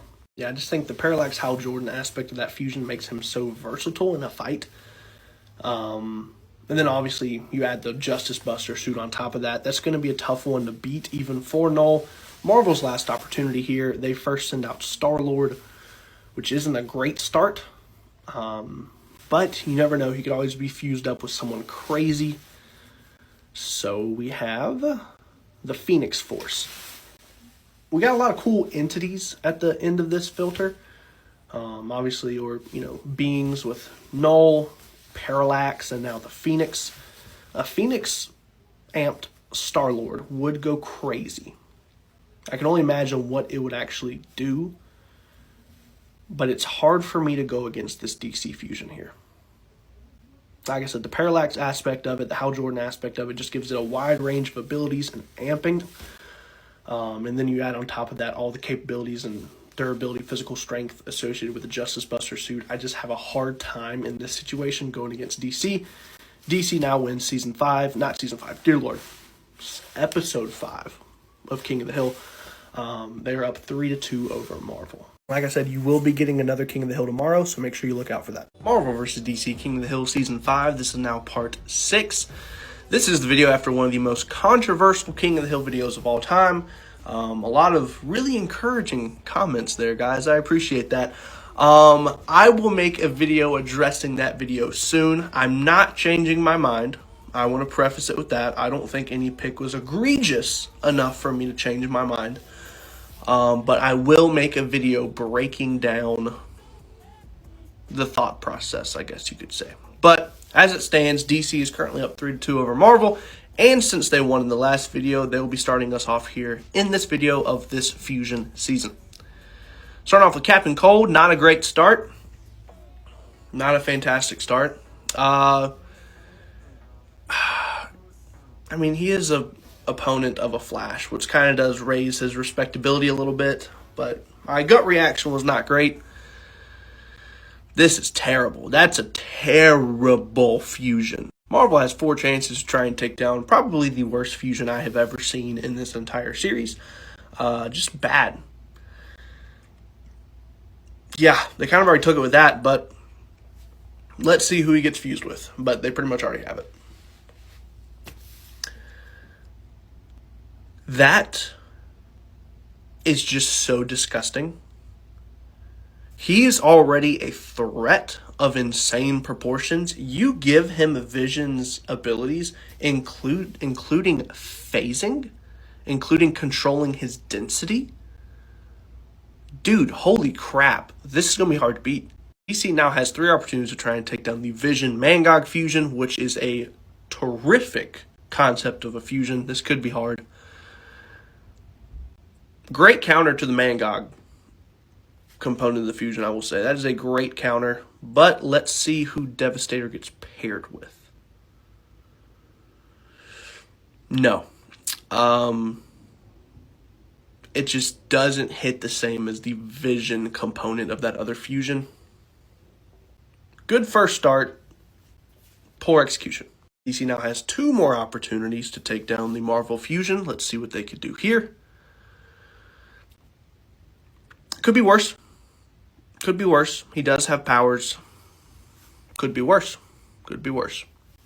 Who is Aqualad fusing with? Do we have very Teen Titans kind of fusion, Young Justice kind of fusion going on right here? No. Gets obliterated. I sucks to say, it gets obliterated.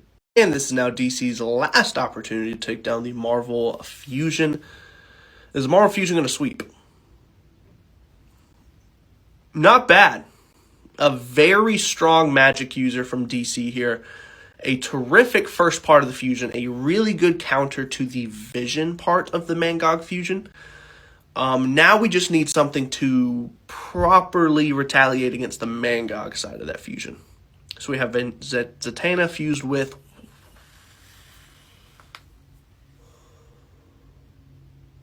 the speed at which Zatanna can now get off those spells is wild. Insane. The fastest magic user of all time. Not only just physical speed, but also how quickly she is able to get off the spells. This fusion is insane. Insane. DC takes that. So the good news is Marvel does have 3 chances remaining to try and reclaim the top of the hill. If they are unable to do so, obviously DC wins. But if they are able to, DC has 0 spins remaining, which means Marvel automatically takes this episode if they take the King of the Hill position at all. Captain Universe, good. Very good. I would say more of a counter to the Zatanna aspect than the Wally aspect. Definitely not capable of a 1v2 or a 1v1 fusion in this circumstance, but a good start. No. Hawkeye, if anything, Hawkeye might actually bring that fusion down a little bit. It stays in DC's hands. 2 more spins now remain for Marvel. Let's see what they can send out. It's a great start. It's a very, very, very good start. Not capable of taking on this fusion on a 1v1 situation. He does need a fusion. I don't think he needs the craziest fusion, but I do think he needs a good one at least. Galactus, who we pairing up with?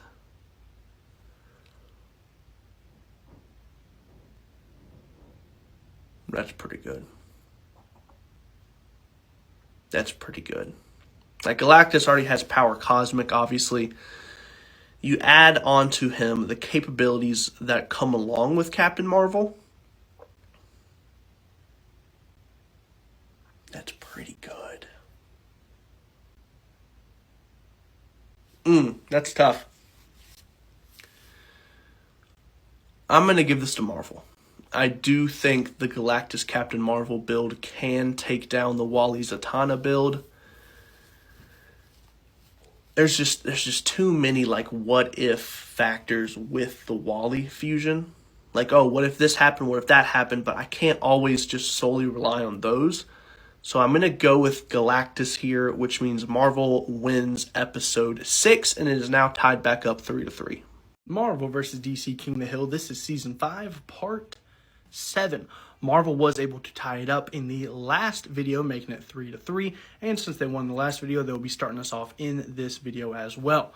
Marvel's first fusion is going to consist of Silver Surfer. That is a tremendous spin off the bat. That's tremendous in any season. I don't care what you say.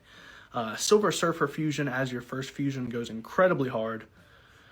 Pairing him up with the Red Skull only makes him more dangerous in terms of what's going on in his head now. and insanely unhinged, very morally corrupt Silver Surfer is dangerous. The only other thing I think that does for the Surfer is it makes him red.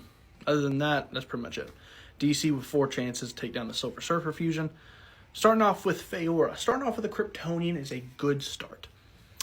I don't think Feora is capable of 1v1ing Silver Surfer, so we will need to see a decent fusion, but Surfer doesn't have a great fusion other than making him unhinged, which does kind of open him up for more stuff. Okay, so we have a Kryptonian with the Green Lantern ring. What I will say is that this actually probably is a very good willpower combination. I do think it works since we are fusing an existing Green Lantern with Feora.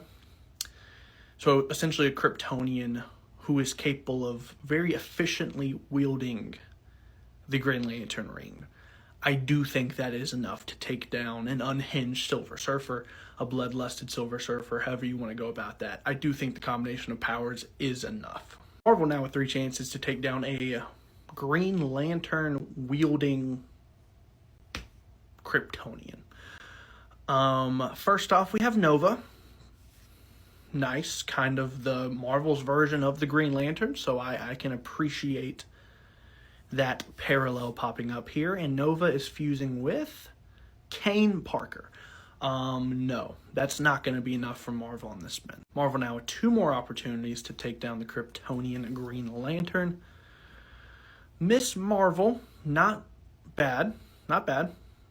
Could be better, but certainly could be worse, I will say. Not a bad power set there. Fusing with Captain Marvel.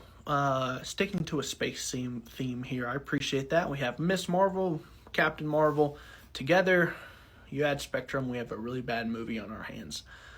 No, I don't think so. I think this character could probably put up a good physical fight, but the powers of the Green Lantern ring, I do think, put this over on the DC side, so it stays with DC here. This is now Marvel's last attempt to take back the hill. If they're unable to do so, DC wins this video. If they are able to do so, DC does still have 3 more filter chances remaining, so it's not necessarily over. Starting off with Ghost Rider. Ooh, I like that one. And being that it's a Feora fusion, you could assume that the Penance Stare might actually work decently well. Not bad in any measure. Depending on the fusion, I think this could do it. Ghost Rider and Maestro. Maestro gets dog walked in so many of his comics. I feel like he's almost kind of like he's been made into the immortal of the Marvel comics. It feels like he got dog walked by Hercules. And like just completely disrespected in so many different things that he pops up in. To be fair, that does boost Ghost Rider. Being able that Ghost Rider can take on a Hulk form. A Kryptonian with the Green Lantern ring, or Maestro with the Spirit of Vengeance. I'm sticking with DC here, which means DC's responsible for a clean sweep in this video. After further inspection of Season 5, Episode 7 of King of the Hill, I have decided to change absolutely nothing at all. The score remains the same. DC won our last video, which means they will be starting us off here as well. They are currently up 4-3 over Marvel.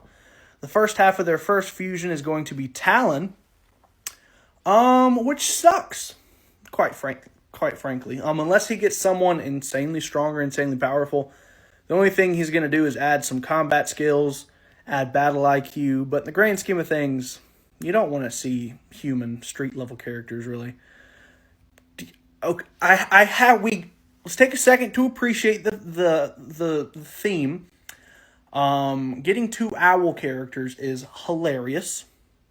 2 That's amazing. Let's appreciate the theme. Let's also appreciate how absolutely trash this fusion is. Marvel has 4 chances to take down one of the worst fusions I have ever seen, but one of the funniest fusions I have ever seen. They do it. That's all it takes. Obviously, I'm going to wait to put it up until we have the full fusion, but they win. Doctor Doom plus Vision has the potential to be cracked out of his mind. Essentially, we gave Doctor Doom the Mind Stone and also allowed him to control his density.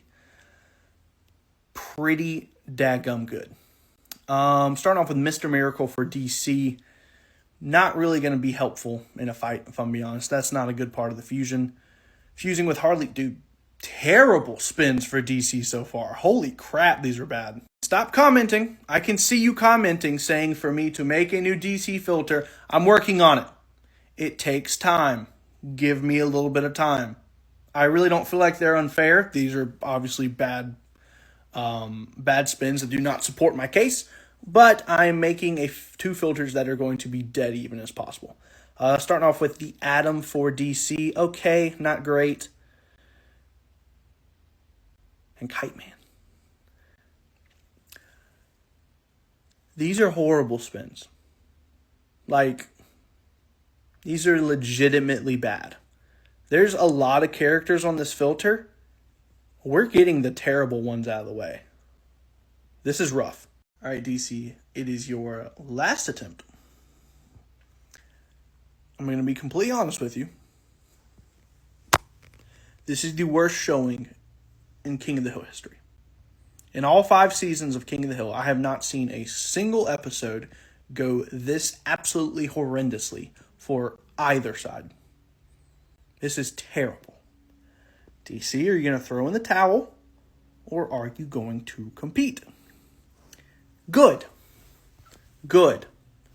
That is a good start. The versatility of the Marvel fusion is intimidating. If you can get someone good, there is a chance, though. Supergirl fusing... Oh, my God. Oh, my God. I'm not kidding when I tell you I think this is actually the weakest character on this filter. Does nothing for Supergirl. Makes her write headlines better. That's about it. Marvel takes this in a landslide. Crazy thing is, Marvel only used one of their fusions. What would their other 3 fusions have been? It would have been a Super Skrull fusing with Colossus. Still better than pretty much any other fusion DC put out. The 3rd fusion for Marvel would have consisted of Luke Cage. Nice. Fusing with the Lizard. Interesting. The last fusion for Marvel would have been Namor fusing with Nova. Pretty much all of the Marvel fusions here probably had a great chance of winning. Marvel vs. DC King of the Hill Season 5. This is now Part 9.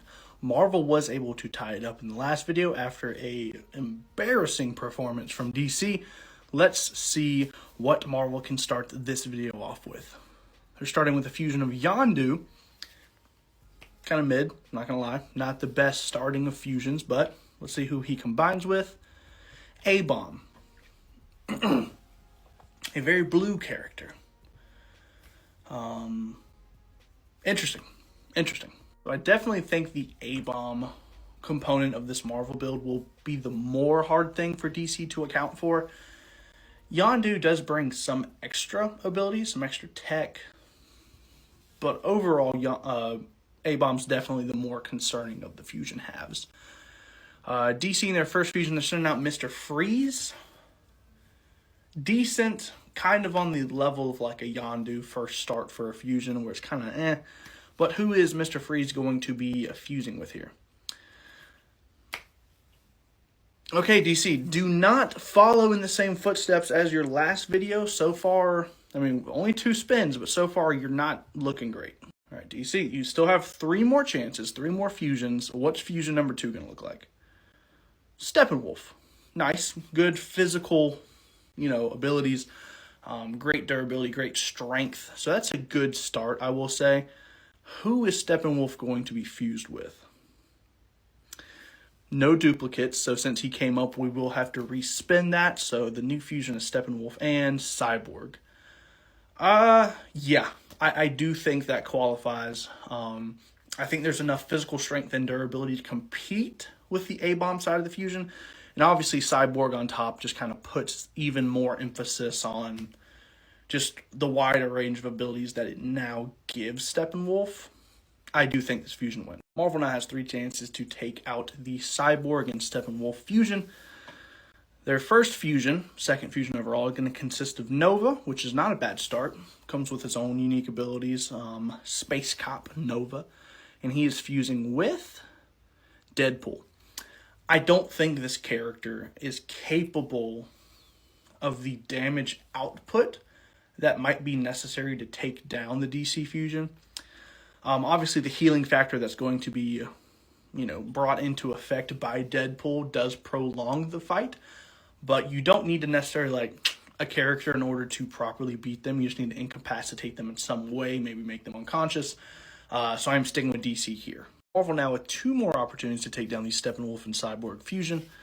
Let's see what fusion number 3 looks like. We'll start off with the Punisher, which is going to bring tactical knowledge, combat skills, and overall ruthless aggression, which could be useful. However, the second aspect of this fusion is going to be critical. Drax. Comic book Drax is very formidable, I will say. I feel like as time has went on, it doesn't necessarily go in his favor, especially once you bring in adaptations of him. He does bring, of course, a physical component to this fight. I feel like Steppenwolf does have great physiology, so it's going to not necessarily be all about brute force, especially since Cyborg is there. So I'm sticking with DC still. This is now Marvel's last fusion attempt. Let's see what they might have in their bag of tricks. Starting off with Charles Xavier is not bad. One of the most powerful telepaths in probably fiction, point blank period. At least one of the most powerful base telepaths. Very formidable, and if he gets fused with someone here who has good physical attributes like a Hulk or a Thor, this could be crazy. He's being paired up with... This is Onslaught. Truthfully speaking, we just made Onslaught because that's literally Onslaught. Which means it has to de facto go to Marvel here, to be honest with you. Let's just appreciate the fact that we got a fusion that kind of already exists. That's pretty cool. But yeah, it's in Marvel's court now. All right, so Marvel's out of fusion attempts. 0 left. DC does have 2 left, which means if they take the King of the Hill position back at any point, they automatically win this episode. But they're going up against a very powerful fusion. That's really good. That's really good. Especially when you factor in that this is a fusion and there's a whole nother character coming into play here to be added to Upside Down Man. That's insane. Truthfully, that doesn't really add much. It gives him a technological side of things, which could be useful. Upside Down Man is one of the most powerful magic users to show up in DC Comics. He's insanely powerful. God, he's so powerful. And the magic components of it just paired up with Red Tornado, which doesn't add much, but it does add something here. So the question is, can a fusion of the Upside Down Man and Red Tornado take out Onslaught? I don't think it can. Onslaught has proved to be extremely powerful. I'm sticking with Marvel here, which means DC has 1 more attempt. I do think that's closer than maybe my initial reaction gave. That's a close fight. I just think because of everything that we've seen from Onslaught, considering that he's basically truthfully almost like a multiverse level threat, I feel like I need to stick with him, which means this is DC's last attempt. Let's see what they can put together. Poison Ivy is one half of the fusion. The other half of the DC fusion will be...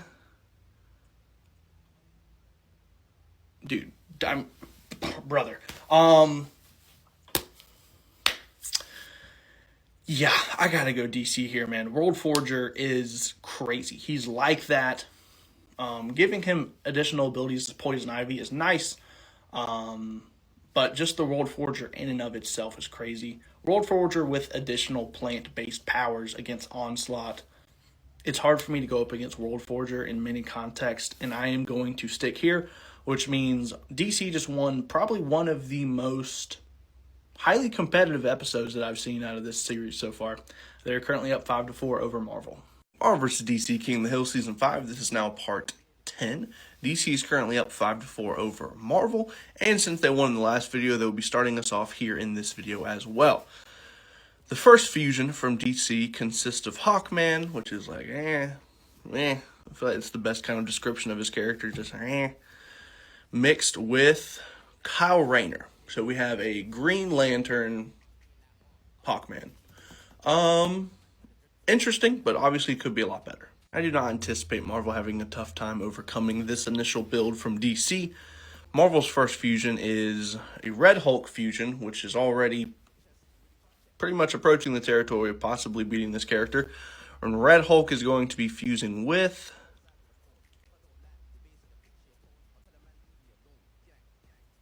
What the heck does that do for this fusion?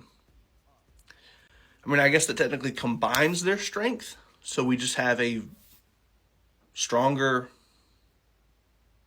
Red Hulk. Obviously, with still like his radiation emitting powers. I'm giving this to Marvel. Marvel's not exactly swinging for the fences in terms of creativity, but they did create a fairly powerful physical character. Okay, yeah, that's pretty good. I mean, especially going up against a fusion that doesn't have anything but physical strength on their side. I mean, I guess they do have some heat radiation, but still, that's a good start. Plastic Man's fusing with Two-Face. If anything, that might bring him down. Yeah, if anything, that just makes, like, that literally made the fusion worse.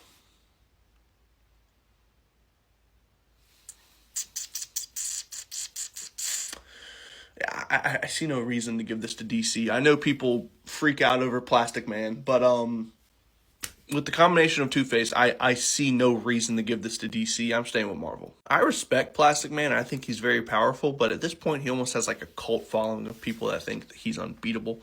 I just don't think that's the case. Not a good start here on this particular fusion for DC. No, still no.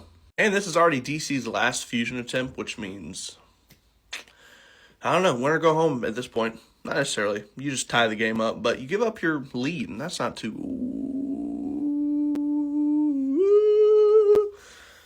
Pretty good. Yep, pretty good.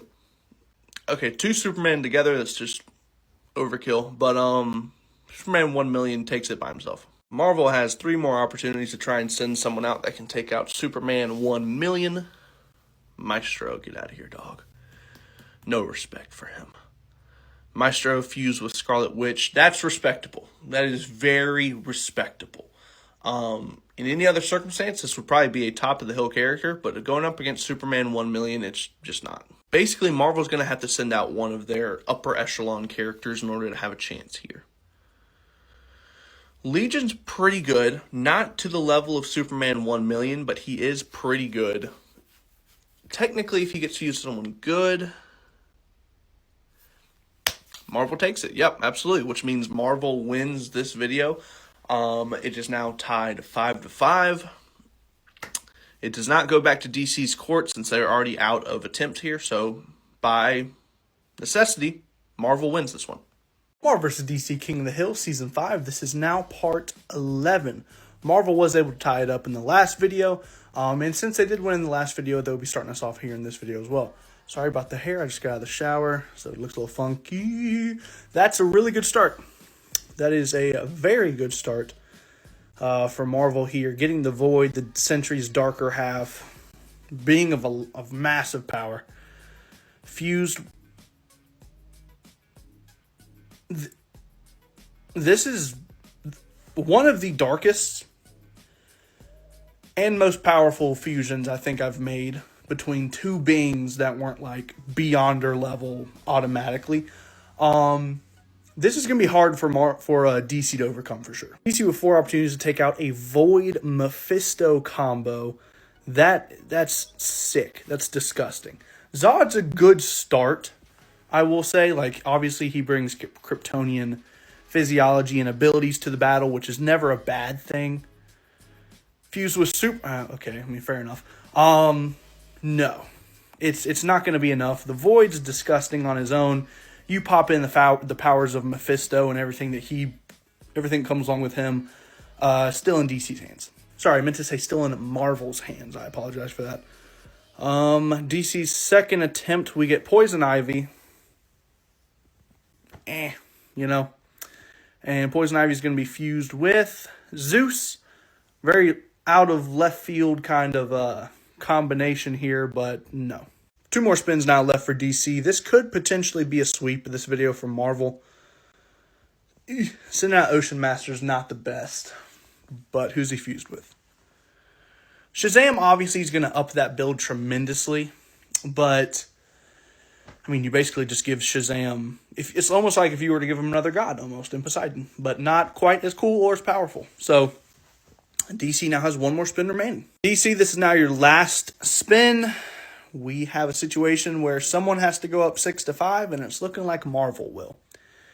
DC, we send out Cyborg, which obviously is going to give this fusion some major tech upgrades. So, who is Cyborg going to be fused with here? Dang, that computer's not even going to be able to work. It's frozen. Easy dub from Marvel here. Just for fun, let's see what Marvel's other 3 spins would have been. Yeah, hopefully everyone can agree with this video. I don't think there should be any... Pretty good. I don't think there should be any controversy about this one. Blue Marvel would have fused with Kingpin.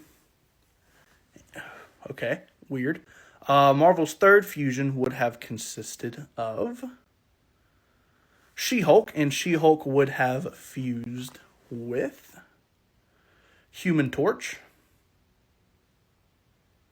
All right. And Marvel's last fusion, which of course we did not need to see. We didn't need to see anything but 1 fusion, would have consisted of Crossbones, which is probably their worst starting fusion so far, and actually ended up being an incredibly powerful one. A Franklin Richards with the mentality of Crossbones would be harrowing, to say the least. But in terms of this video, Marvel swept very easily. Marvel vs. DC King of the Hill Season 5. This is now part 12. Marvel's currently able to win in the last video, so they will be starting us off in this video as well.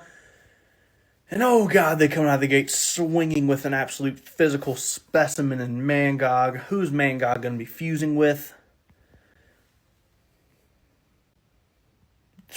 God, that could be a powerhouse. Marvel starts off with one of the most physically intimidating characters I have ever fused. DC has 4 chances to try and beat that character. Starting with Starro's weird, because I mean, like, he's a giant star that can make smaller versions of himself. That could potentially be broken. Not with the Joker, though. That just makes a really insane star. Yeah,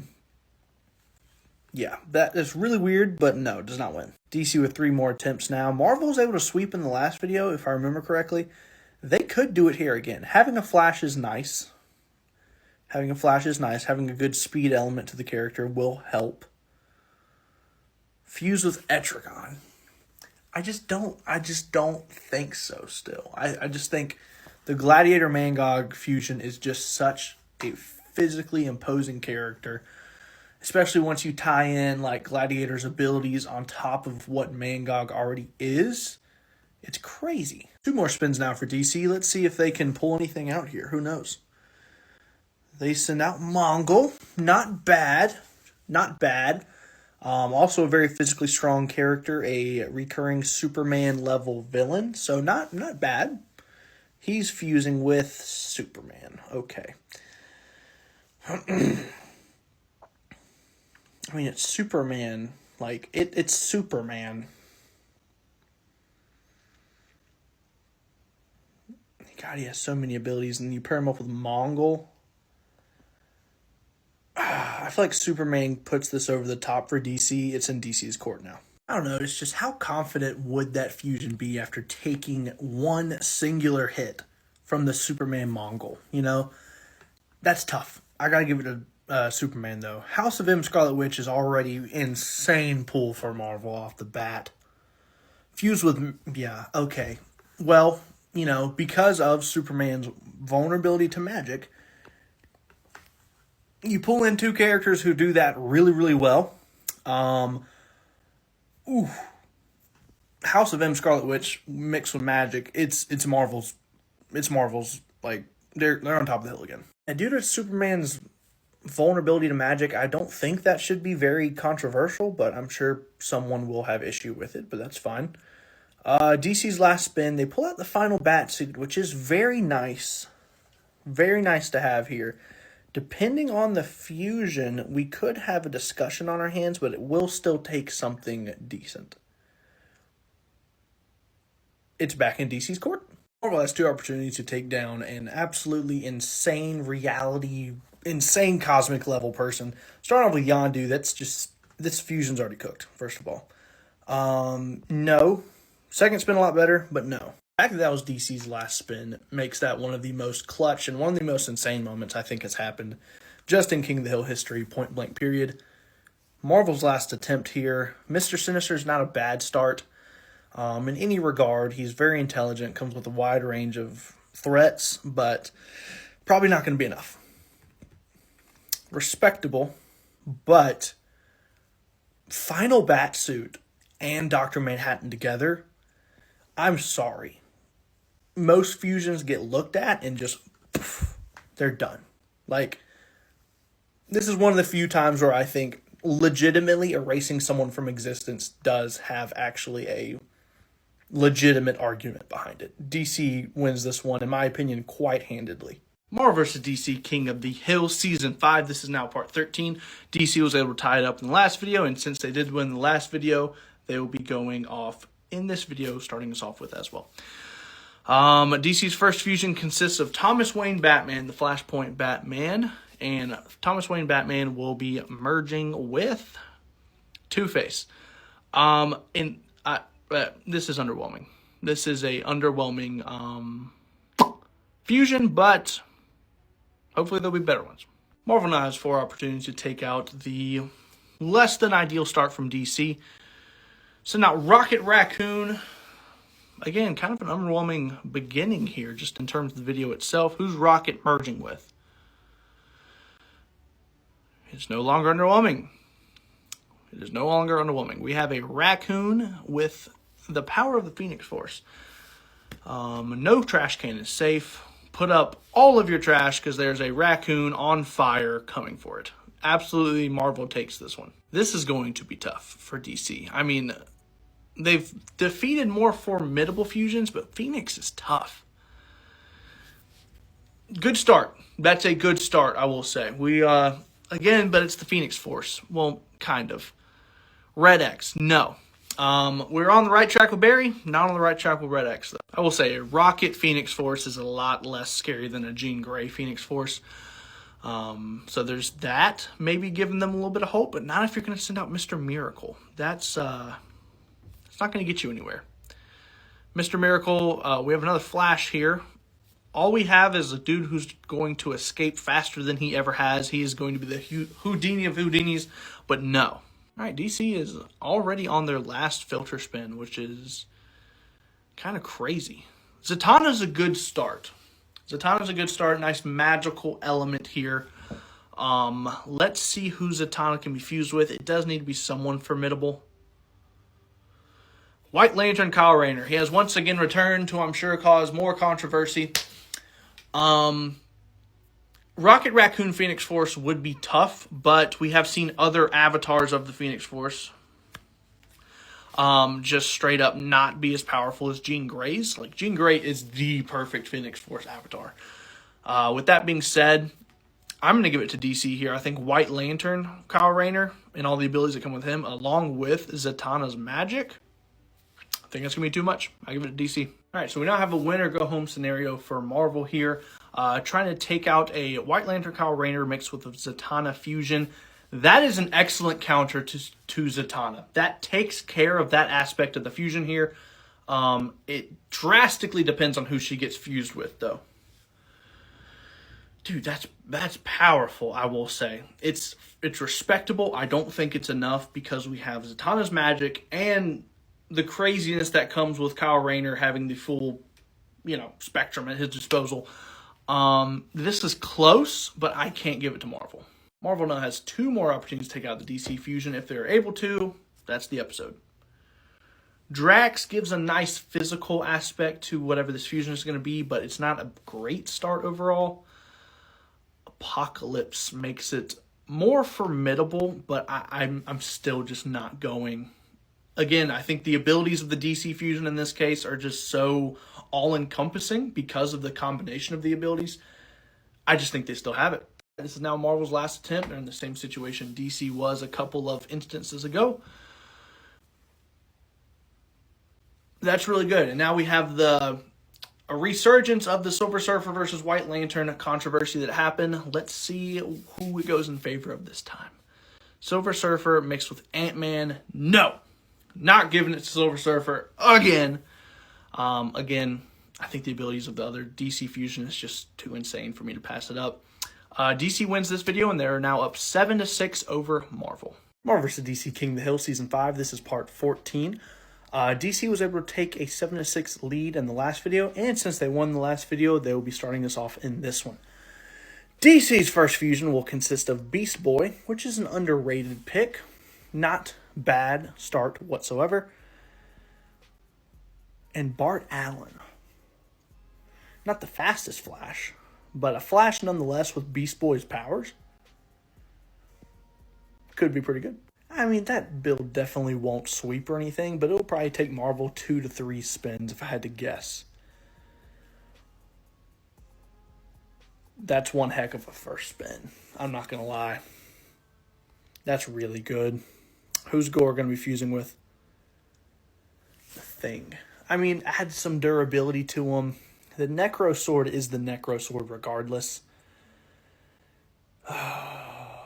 I'm going Marvel. Honestly, I have to. Yeah, I mean, so basically we just have a more, stronger and more durable Null here because of the fusion aspect.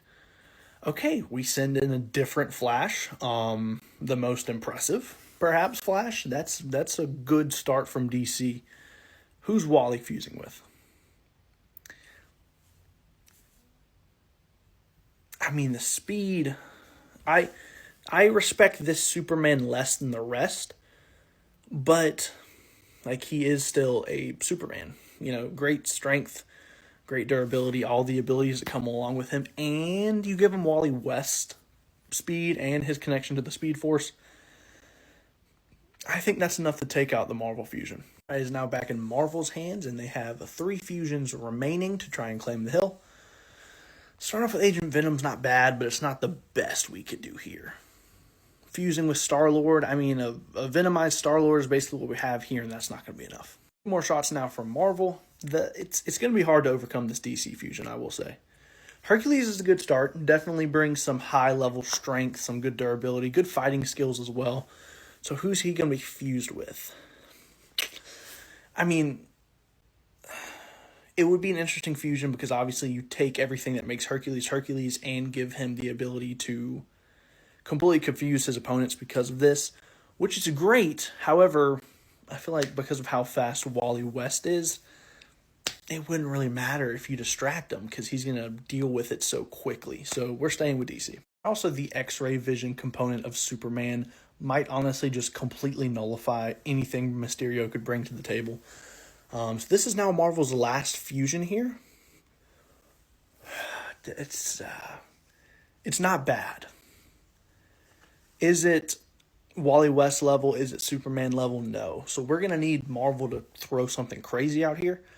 Otherwise, DC's going up by 2. DC's going up by 2. The best thing he can do here is no, he can't even. It's organic matter. He couldn't even energize the fish. Yeah, DC wins this one. And just for the heck of it, what would DC's last 2 spins have been? They would have gotten Man-Bat, which isn't great. And Man-Bat would have fused with a lot more intimidating now. That would have been a good fusion. And DC's last fusion would have been, why is he popping up so much? He's popping up a weird amount right now. And Sinestro. So, I mean, DC's up 8-6. Marvel versus DC King of the Hill Season 5. This is now part 15. DC's currently up 8-6 over Marvel, and they won in the last video, so they'll be starting us off in this video as well. DC, first fusion, what we got? Great start. Fantastic start. Who's he fusing with? Made him faster. That's, I mean, if you think about it in terms of fusion, he did make him faster. So we got Teenage Angst with a lot of powers and a lot of speed. Marvel, how are you going to take this out? What are you going to do? Start off with the Thing. I mean, here's the thing. You know? Rogue is just one of those characters that's... It's always tough to say with her because it's like... She could just take the powers, you know? But, I mean... There's so many characters that people are just like, they win no matter what. And that's just not the case. This is not how it works. Superboy Prime's insane, and he's insane for a reason. This isn't winning. I can smell the Rogue comments. I can smell the sweaty fingers typing away on the keyboards right now. Destroyer's a good start.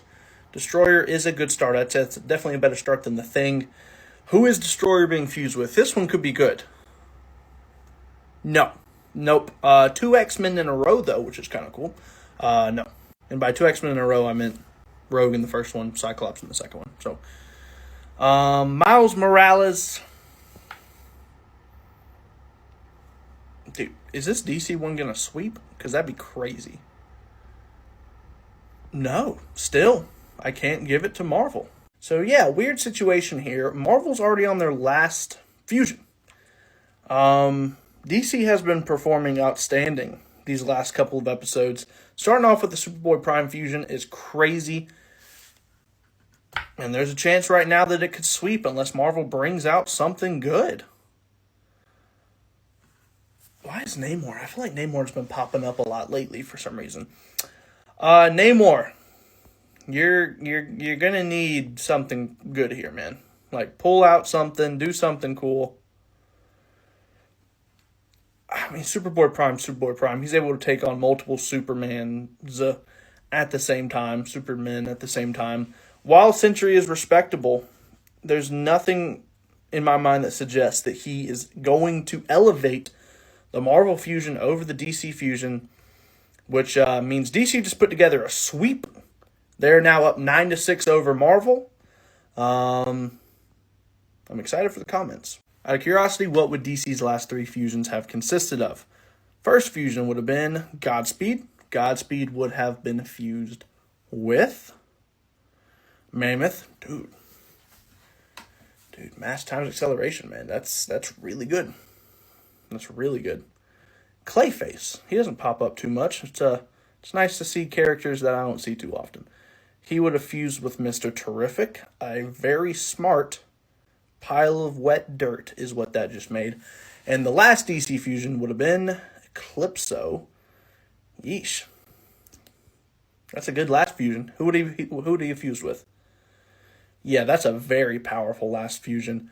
I dare say, if Marvel would have beaten the Superboy Prime one, this last fusion was still pretty good.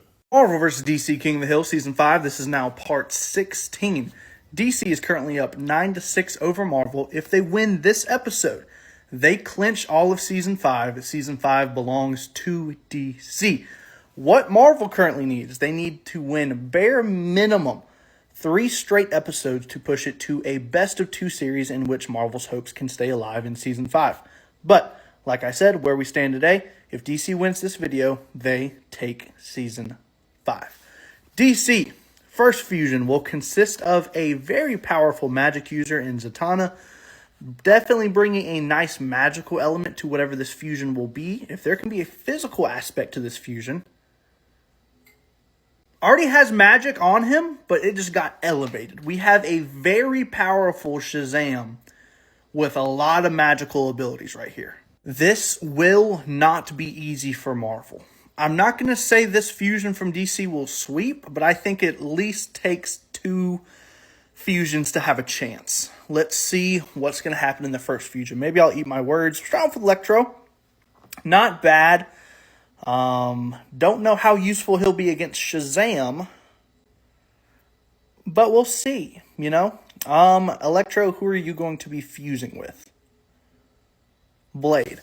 This could be a really cool electric vampire type thing, but not capable of taking down the DC fusion. Attempt number 2 now for Marvel. They are now on to their second fusion, which is going to be a fusion of Quicksilver. Nice speed element for sure.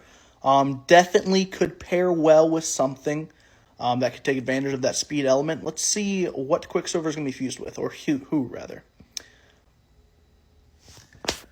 That's crazy. Old King Thanos definitely isn't like as good, obviously, as he was in his prime. Still respectable, and you gave him super speed. Could a super speed past his prime Thanos beat a magical monstrosity in Zatanna and Shazam? I don't think so. Also, because Shazam has, obviously, super speed as well, I'm sticking DC. I do think that is a closer fight than I initially maybe suggested. I do think that one's close. Pretty freaking good. That's a pretty freaking good start there from Marvel. Who's he being fused with? I'll give it to Marvel here. Yeah, I think a consistent part of him being impenetrable skin and strength, and then adding whatever Legion else wants to bring to that. Yeah, Marvel takes that one. DC now with 3 fusions to try and take down the Luke Cage and Legion combo. Start off with the Riddler. What a terrible start. A horrible start. Riddler and Captain Boomerang might be one of the stupidest. There's no riddles involved, bro. He threw a boomerang at you. Case closed. 2 more attempts now for DC to end this series. They are going to need something spectacular, though. Arsenal's not it. This fusion might already be a wash. Arsenal and Swamp Thing. Swamp Thing's very respectable, but it is staying in Marvel's hands. All right, DC, it is your last attempt. What you got for us? What you going to show us? It's not a bad start. Not a bad start at all. Basically what you did here is you combined an evil version of Superman in some sense with basically an evil version of Batman. Yeah, this takes it by itself. So, yeah. All right, Marvel, your entire hope for Season 5 lies in this spin alone. Will you live to fight another day? Will you lose Season 5? You are currently up 3-1 in terms of series score. You'll still be up. But 3-1 sounds a lot better than 3-2. Marvel, what do you have for us? We start off with Sentry. Not shabby. Definitely a good response to the Hell version, or the Hell aspect of the other fusion from DC. Now you just need something crazy. Who is Sentry going to be fused with? We get Dak. Man, definitely missing a upper level cosmic element. DC, you have now won Season 5 of King of the Hill. Congratulations, and wow, you guys did it. 10-6 too. I think that's a record for how fast we went through a season. Marvel vs. DC King of the Hill Season 6 Part 1. As you can see, the new TikTok filters have been reviewed and they have been passed. The only difference between these filters and the last one is there's a couple of less characters, but they're all balanced. For every Marvel character, there's an equal and opposite DC character. These filters are made to ensure that we have full fairness. So, Season 6, we're going to go back to 1v1 since we have new filters. Let's see who DC sends out first. DC sends out the Penguin. I'm not going to lie, that's a little bit of a letdown. Like I said, equal and opposite. Even though there's Penguin on DC, there's a Penguin-like or Penguin power scaling similar character on the Marvel filter. Storm is not it. Storm obliterates Penguin. 3 more opportunities now for DC to try and take out Storm. Let's see what the next character they send out is going to be. Brainiac. Yeah, I'm giving it to Brainiac over Storm for sure. Brainiac's consistently throwing hands with Superman and doing it with pretty good consistency as well. I'm taking him over Storm. A little bit of a back and forth action right now. Marvel, you now have 3 opportunities to take out Ego. I will say, obviously, it's starting to get a little harder now. Oh, that says Wonder Man. I forgot to change it. Whatever. I found a mistake. Brainiac versus Thanos. I am going Thanos. That is going to annoy me, though. I forgot to change his name. Dang it. So I guess what happened is, like, I copied and pasted Wonder Man's from the DC filter onto the Marvel one, like, as far as the text. I was supposed to change it, change the color, change the name. Looks like I just forgot to do it for Thanos, so that kind of sucks, but whatever. 2 opportunities to defeat Thanos, starting off with Firestorm. That's not a bad one, but definitely, in my opinion, does not take out Thanos, which means DC now has 1 more filter chance remaining. Let's see what they can do. DC, what you gonna do here, boss?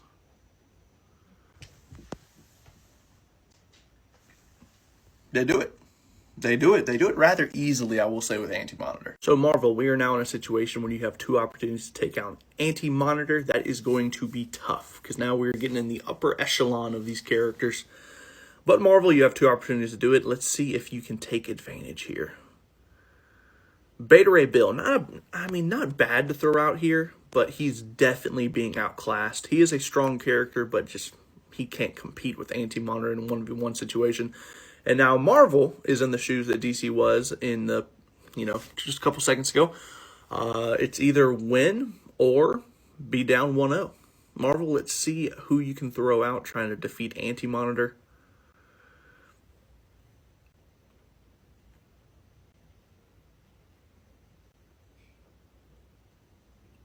Okay, God of Light Venom defeated Null. Null and World Forger, as we've discussed in prior videos, are pretty similar.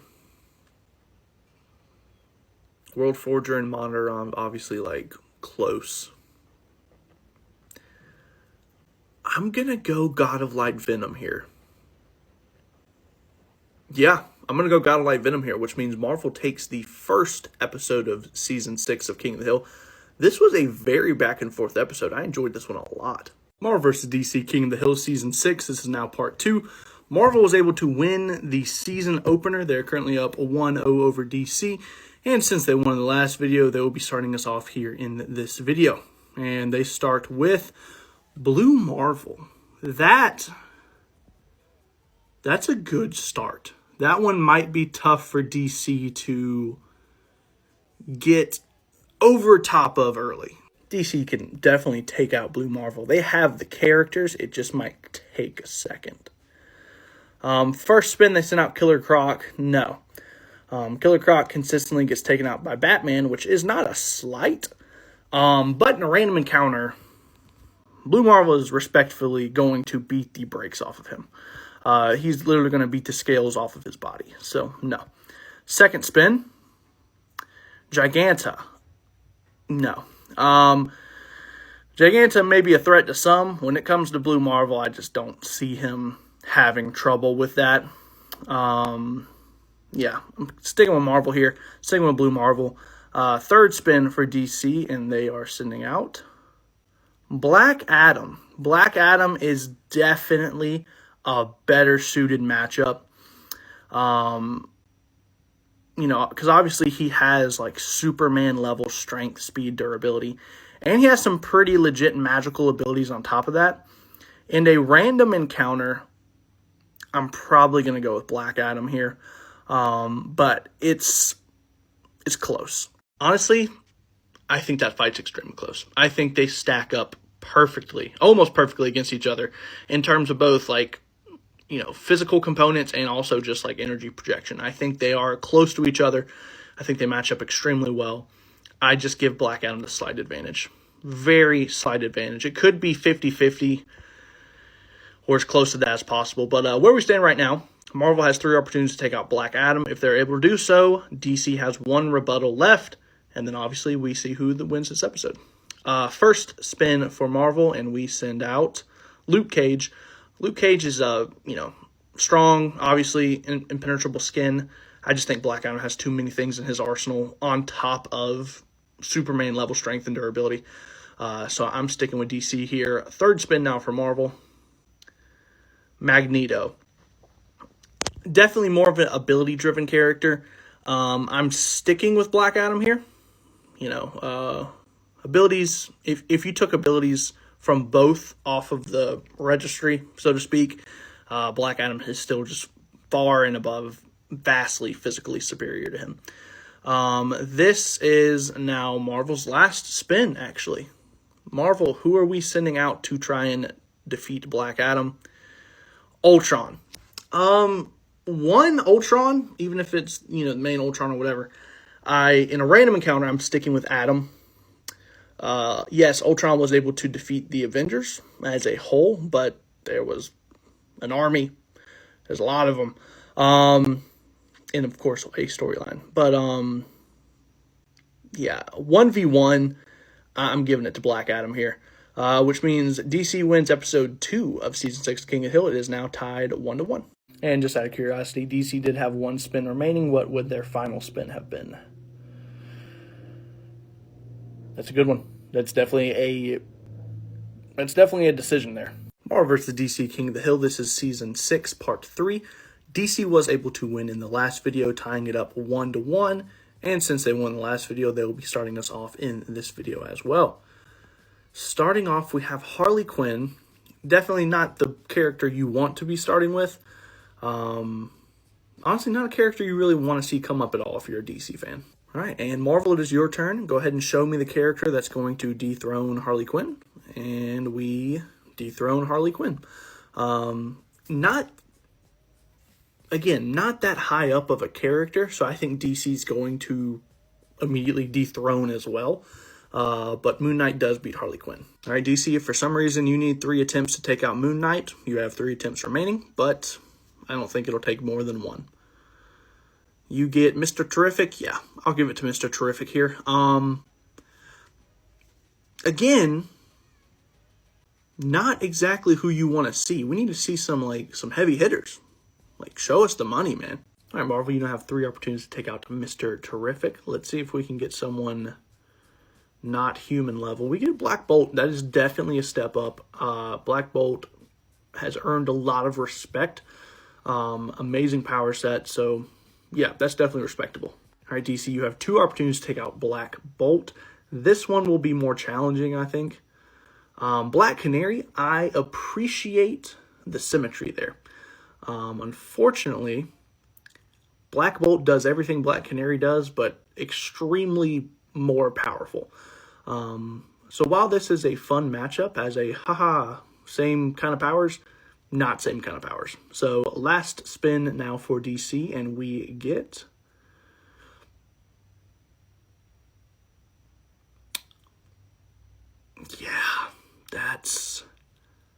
that'll do it. That'll do. All right, Marvel, here's the deal. You have 2 opportunities, and you got to use them right. We need to see top 1% of this filter right now, because that's basically what DC just sent out. They sent out their top 1%. You need to send out something crazy here. Otherwise, DC is going to take a 2-1 lead over Marvel. That was a crazy pull there for DC. Marvel first sends out Ego. We're jumping up in power, but we're not anywhere close to where we need to be. Morningstar can just straight up, bro, he can just wipe you off the face of yourself, basically. One more chance now for Marvel. Like I said, you're going to need top 1% of this filter. And we send out Red Skull is definitely not top 1%. DC takes this one very, very easily. Marvel vs. DC King of the Hill Season 6 Part 4. DC was able to win in the last video, and since they won in this video, they'll be starting us off as well. This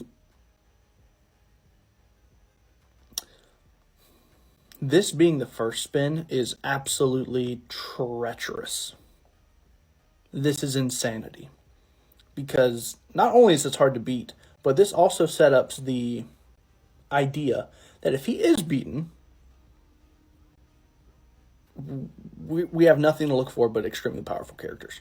Marvel, 4 opportunities, The Darkest Night, best of luck to you. Uatu. No. First of all, no. But I like that we're starting in that range. We just need to amplify that by a good bit. Wonder Man, no. Third spin for Marvel.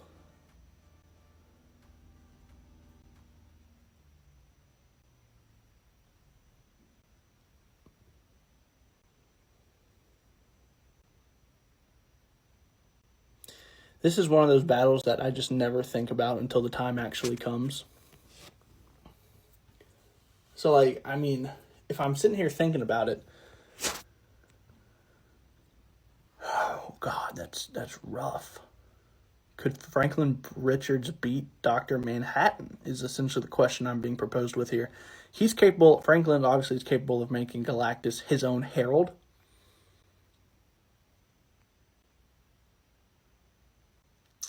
For perhaps no other reason than wanting to cause pure chaos, I'm going with Franklin here. That is a fight that truthfully has never crossed my mind until this exact moment. I don't often do this directly after declaring a winner, especially in the video. But I was like, I'm actually really curious what ChatGPT has to say about this. Not that they're the definitive answer on anything, but they did say that Franklin wins 56 times out of 100. So that's kind of along the lines of what I was thinking. Like, almost an impossible decision, but me just slightly wanting to give the edge to Franklin.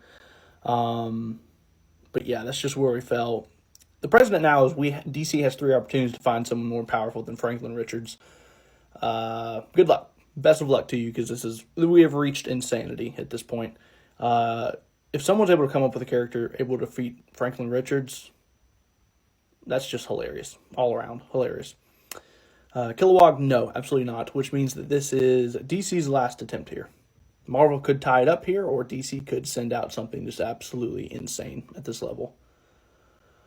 No. Okay, so it didn't get even crazier, but I feel like that one decision is going to be enough to cause some debate in the comments. And to be fair, Marvel did have one more spin remaining. Who would their last spin have been? Sabretooth. Yeah, so basically, this King of the Hill came down to that one decision by me. Feel free to discuss in the comments. Marvel vs. DC King of the Hill Season 6 Part 5. Marvel was able to tie the series up to 2 in the last video, and because they won in the last video, they will be starting us off in this video. Marvel is going to be starting with Star-Lord.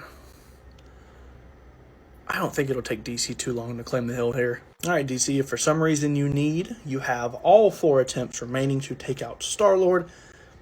I don't think we're going to get past 1 filter spin before you guys take it, though. Okay, maybe I stand corrected. I do think Star-Lord probably takes out Green Arrow. Maybe I could see some situations where Green Arrow would win, but I don't know. I'm staying with Star-Lord. So, second spin now for DC. This probably is going to take it. Yeah, it takes it by very easily, actually. Marvel has 3 chances to try and take down, honestly, a pretty considerable threat in Brainiac. Obviously, a character who's insanely intelligent, capable of going toe-to-toe with Superman. So let's see what can happen here. Ultron versus Brainiac is funny. In some ways, you could argue they're kind of the 2 closest similarities between these characters. I'm staying with Brainiac, though. Just Ultron's very powerful, especially if he has his army, but in a one-on-one encounter, I'm staying Brainiac here. 2 more spins now for Marvel. Their third spin is he wants to run it back, but we will not let him. Duplicates are not allowed, so we'll respin that one. The Runner. I mean, some people argue this is basically just Barry Allen. The fastest person in Marvel Comics, most likely the fastest person. So I guess if I were to compare this to something, is Brainiac versus the Flash, Barry Allen, is essentially kind of what we have here. And I'm going to stay with Brainiac. just because, like I said, he's capable of going toe-to-toe with Superman, extremely intelligent. You know, that's just kind of the rundown we have. So last spin for Marvel. He wants to run it back too, but again, no duplicates, which means this is officially Marvel's last spin here. We have the Watcher. No, I have to applaud Marvel for it sent out some comparable characters, I feel like, but I'm sticking with Brainiac. In the event that Marvel did claim the King of the Hill back, what would DC's last 2 spins have consisted of? We would have had Mongol. Nice. Another Superman villain capable of going toe-to-toe with him. And the last spin for DC would have been Bumblebee. So DC's last spin was definitely probably their weakest, maybe other than the Green Arrow. But overall, I give this win to DC. They are now up 3-2 over Marvel. Marvel vs. DC King of the Hill Season 6. This is now Part 6. DC was able to win in the last video, so they'll be starting us off in Episode 6 of King of the Hill. We are starting off with Starfire. Powerful, but definitely not going to be here at the end of the video. Probably the original crush for many people who grew up in the early 2000s. Okay, I mean, I thought maybe she'd survive one filter spin, but yeah, Ghost Rider's taking her out. I'm not gonna lie, Ghost Rider he's a sweep. Like, he is a sweep-threatening character. DC does have 3 opportunities to take him out, but honestly, that might not be enough. First character they're spinning, they have True Form Darkseid. Okay. True Form Darkseid is absolute insanity. What I just said for Ghost Rider, times that by 1,000. Marvel's in trouble now. Yeah, Marvel, I'm not gonna lie, y'all are you're about as tough as a spot as you could possibly get, if we're gonna be real. Not only do you have to go against True Form Darkseid, but if you do lose this, which there's an amazing chance that you will, you're down 4-2. And that's not where you want to be early on in the season, because then it can really get away from you. Nightcrawler, definitely kind of a fan favorite. If we were doing a popularity contest, it'd probably go to Nightcrawler. However, in terms of power and power scaling,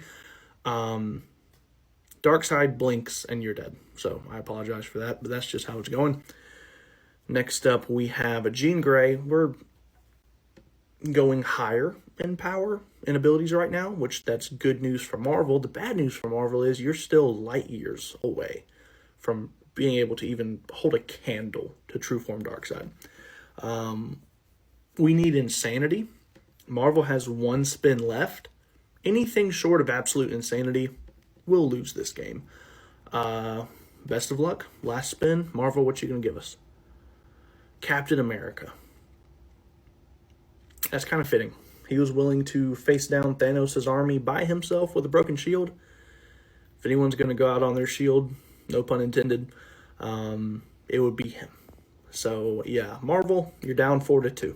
To be fair, DC did have 2 more spins remaining. Just for the heck of it, what would those last 2 spins have been? It would have consisted of Green Arrow, definitely a major True Form Darkseid up here, all the way down here. Complete opposite ends of the spectrum, and then DC's last one.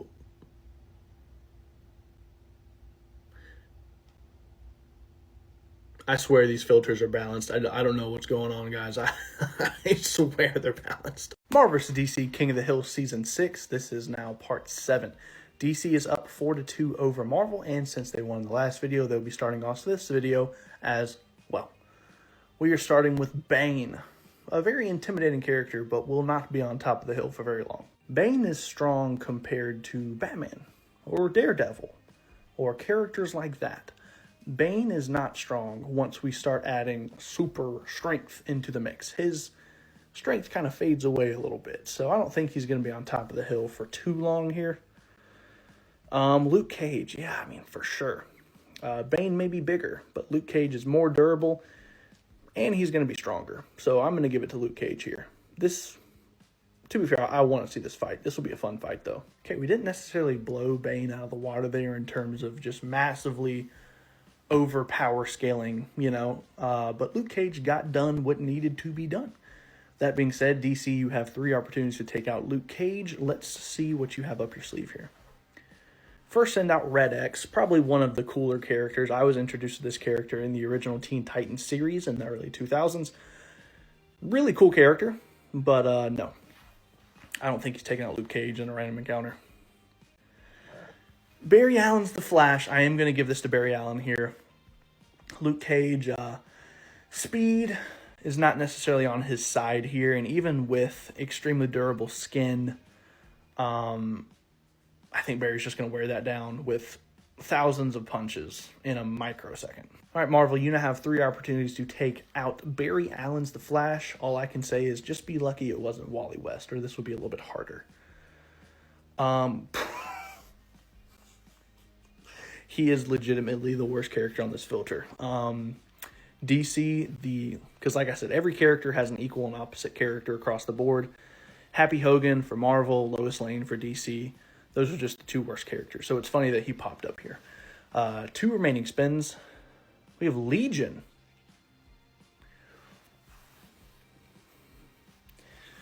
Okay, I mean, an Omega level mutant, extremely powerful.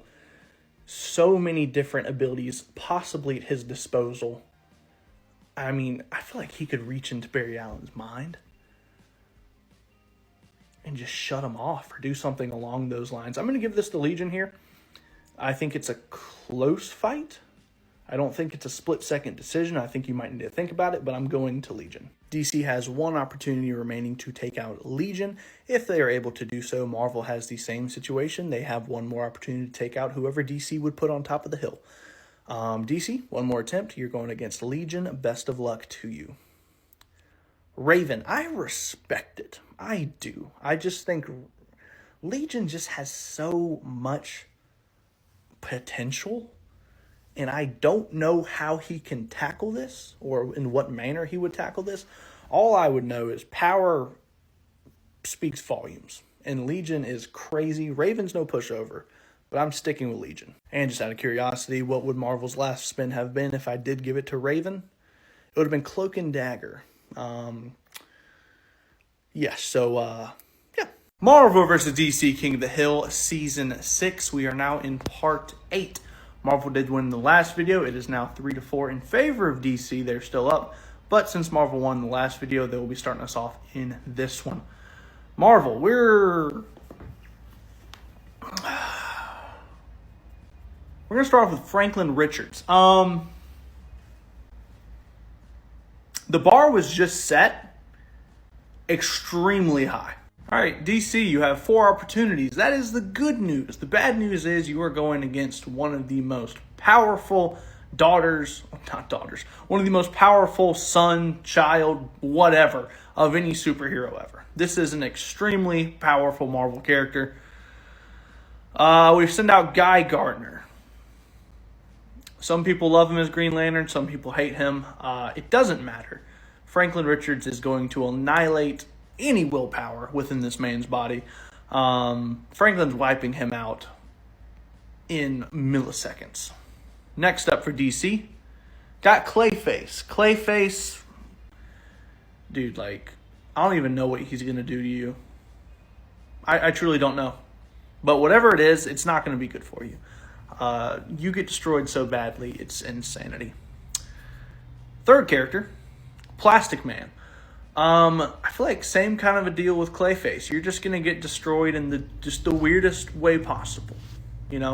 You're an extremely OP character, don't get me wrong, but you're not touching, even getting close to the level of power that Franklin Richards has. Which means we are now on DC's last spin here. Is Marvel going to get a clean sweep in episode 8? He came back for more, but no. Calm down. Reroll. Amazo. I appreciate Amazo more than some of the rest of these spins. Because, of course, you bring it to the concept how much could he adapt? He's not adapting enough. It's not going to happen. Franklin takes this. Marvel wins this. We are now tied. The series is now tied back 4-4. And just for the heck of it, Marvel did have 3 filter spins remaining. What would they have done with them? That's not Black Bolt. I have discovered yet another issue. I should have read these more carefully. That's clearly Baron Zemo. My apologies. He is now known as Black Bolt. My mistake on that. Ultron, at least that one's correct. So it would have went Baron Zemo, Ultron, and then the last spin for Marvel would have been Mr. Captain America himself. Yep, tie ball game. We are now 4-4. Anyone's game. Marvel vs. DC King of the Hill Season 6. This is now Part 9. Marvel was able to tie it up in the last video, so the series is now tied 4-4. And since Marvel won in the last video, they'll be starting us off in this video as well. Marvel, we're starting off with the Wasp, which is underwhelming, maybe. I don't think she's not going to be here for long. DC now has 4 opportunities to take out Wasp and claim the King of the Hill position. I really don't think they're going to have too much trouble with the Wasp, however. And no, they do not whatsoever. They send out Shazam, which is a very formidable character for Marvel to now try to defeat. Marvel has 3 options, 3 spins to take out Billy Batson, aka Shazam. Let's see what Marvel can send out here.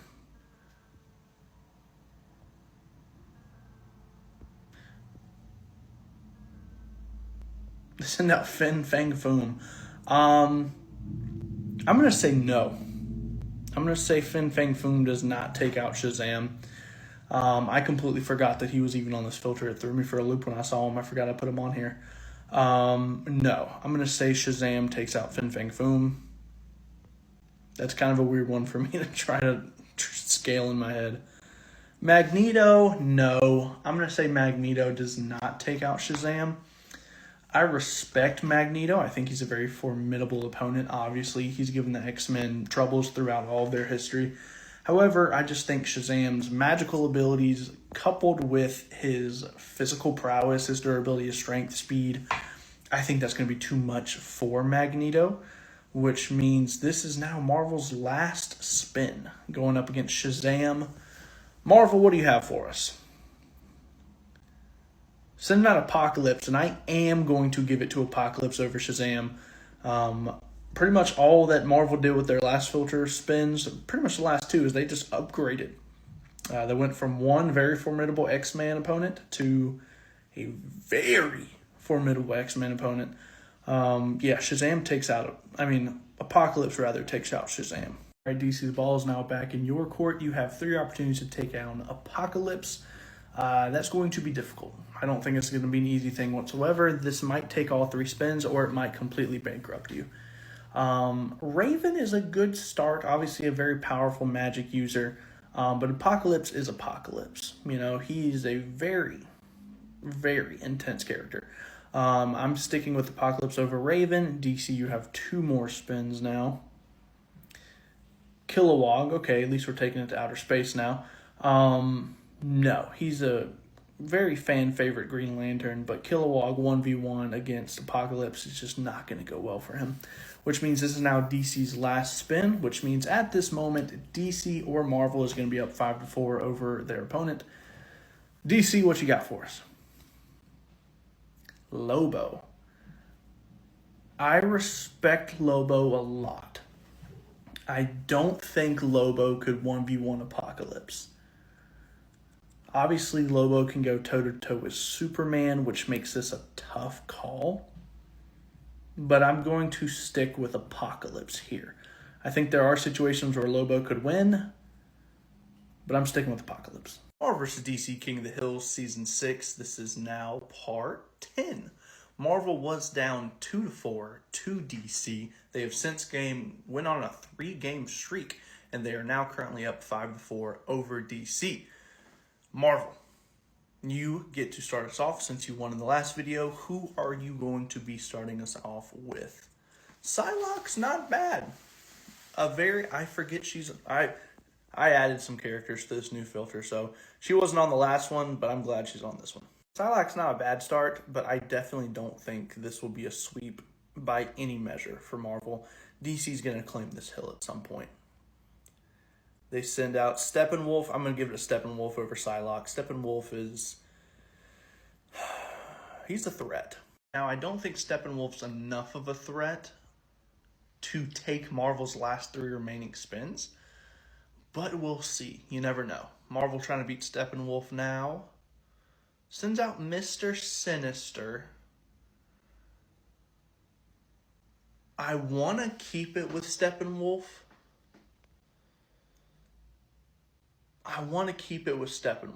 Mr. Sinister's no rollover. I think this could be a close fight. I'm going to stay in Steppenwolf's corner here, but I think you could make the argument Mr. Sinister could win this. 2 more spins now for Marvel. Shang-Chi, if this was a hand-to-hand contest only and durability and strength was not a factor, Shang-Chi would win this. However, that's not the case. Shang-Chi is by far the better fighter, by far the more skilled fighter, but he is not taking out Steppenwolf in a fight, which means this is now Marvel's last spin to take out Steppenwolf. Odin. I will give it to Odin over Steppenwolf. I don't feel like that's a reach. Odin Force is a legit awesome thing to have, so I'm going to give it to Odin over Steppenwolf. All right, DC now has 3 opportunities to take out Odin the Allfather. We are now dealing with a Skyfather figure now. If Marvel takes this, of course, they will be up 6-4 over DC, but like I said, DC does have 3 spins remaining at this point. All-Star Superman takes out Odin. All-Star Superman is absolutely insane. All-Star Superman, I don't even know where to begin. He has more powers than regular Superman. He's incredibly fast, incredibly strong, incredibly durable. All-Star Superman is probably one of my favorite characters in DC Comics. Amazing storyline if you haven't read it. All-Star Superman wins this, which means DC has now tied it up. It is now 5-5. DC did have 2 spins remaining, so just out of curiosity, what would those last 2 spins have been? It would have been Mr. Terrific, and the last spin for DC would have been Damian Wayne. So if I didn't give it to All-Star Superman, DC would have lost very easily after that point. Marvel vs. DC King of the Hill Season 6. This is now part 11. DC was able to win and tie up in the last video. And since they won the last video, well, they will be starting us off in this video. Score is currently 5-5. Starting off with Cyborg, which isn't... It's kind of mid. Kind of mid, to be honest with you. Not necessarily that like Cyborg himself is mid. It's more so like... There's some characters who are up here on these filters, and there are also some characters who are down here, and Cyborg is maybe like right here. So, in terms of power scaling, he's kind of mid. Sending out Professor X.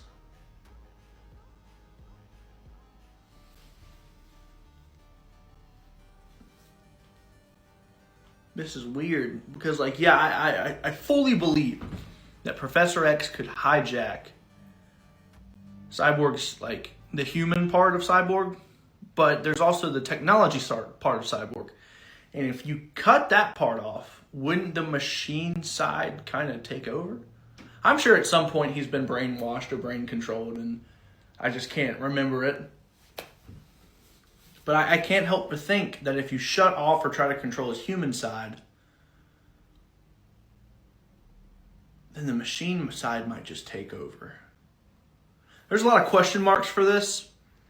And since there's a lot of question marks in my head, I'm going to keep it with Cyborg. But, I mean, Professor X could take that easily, but there's too many question marks.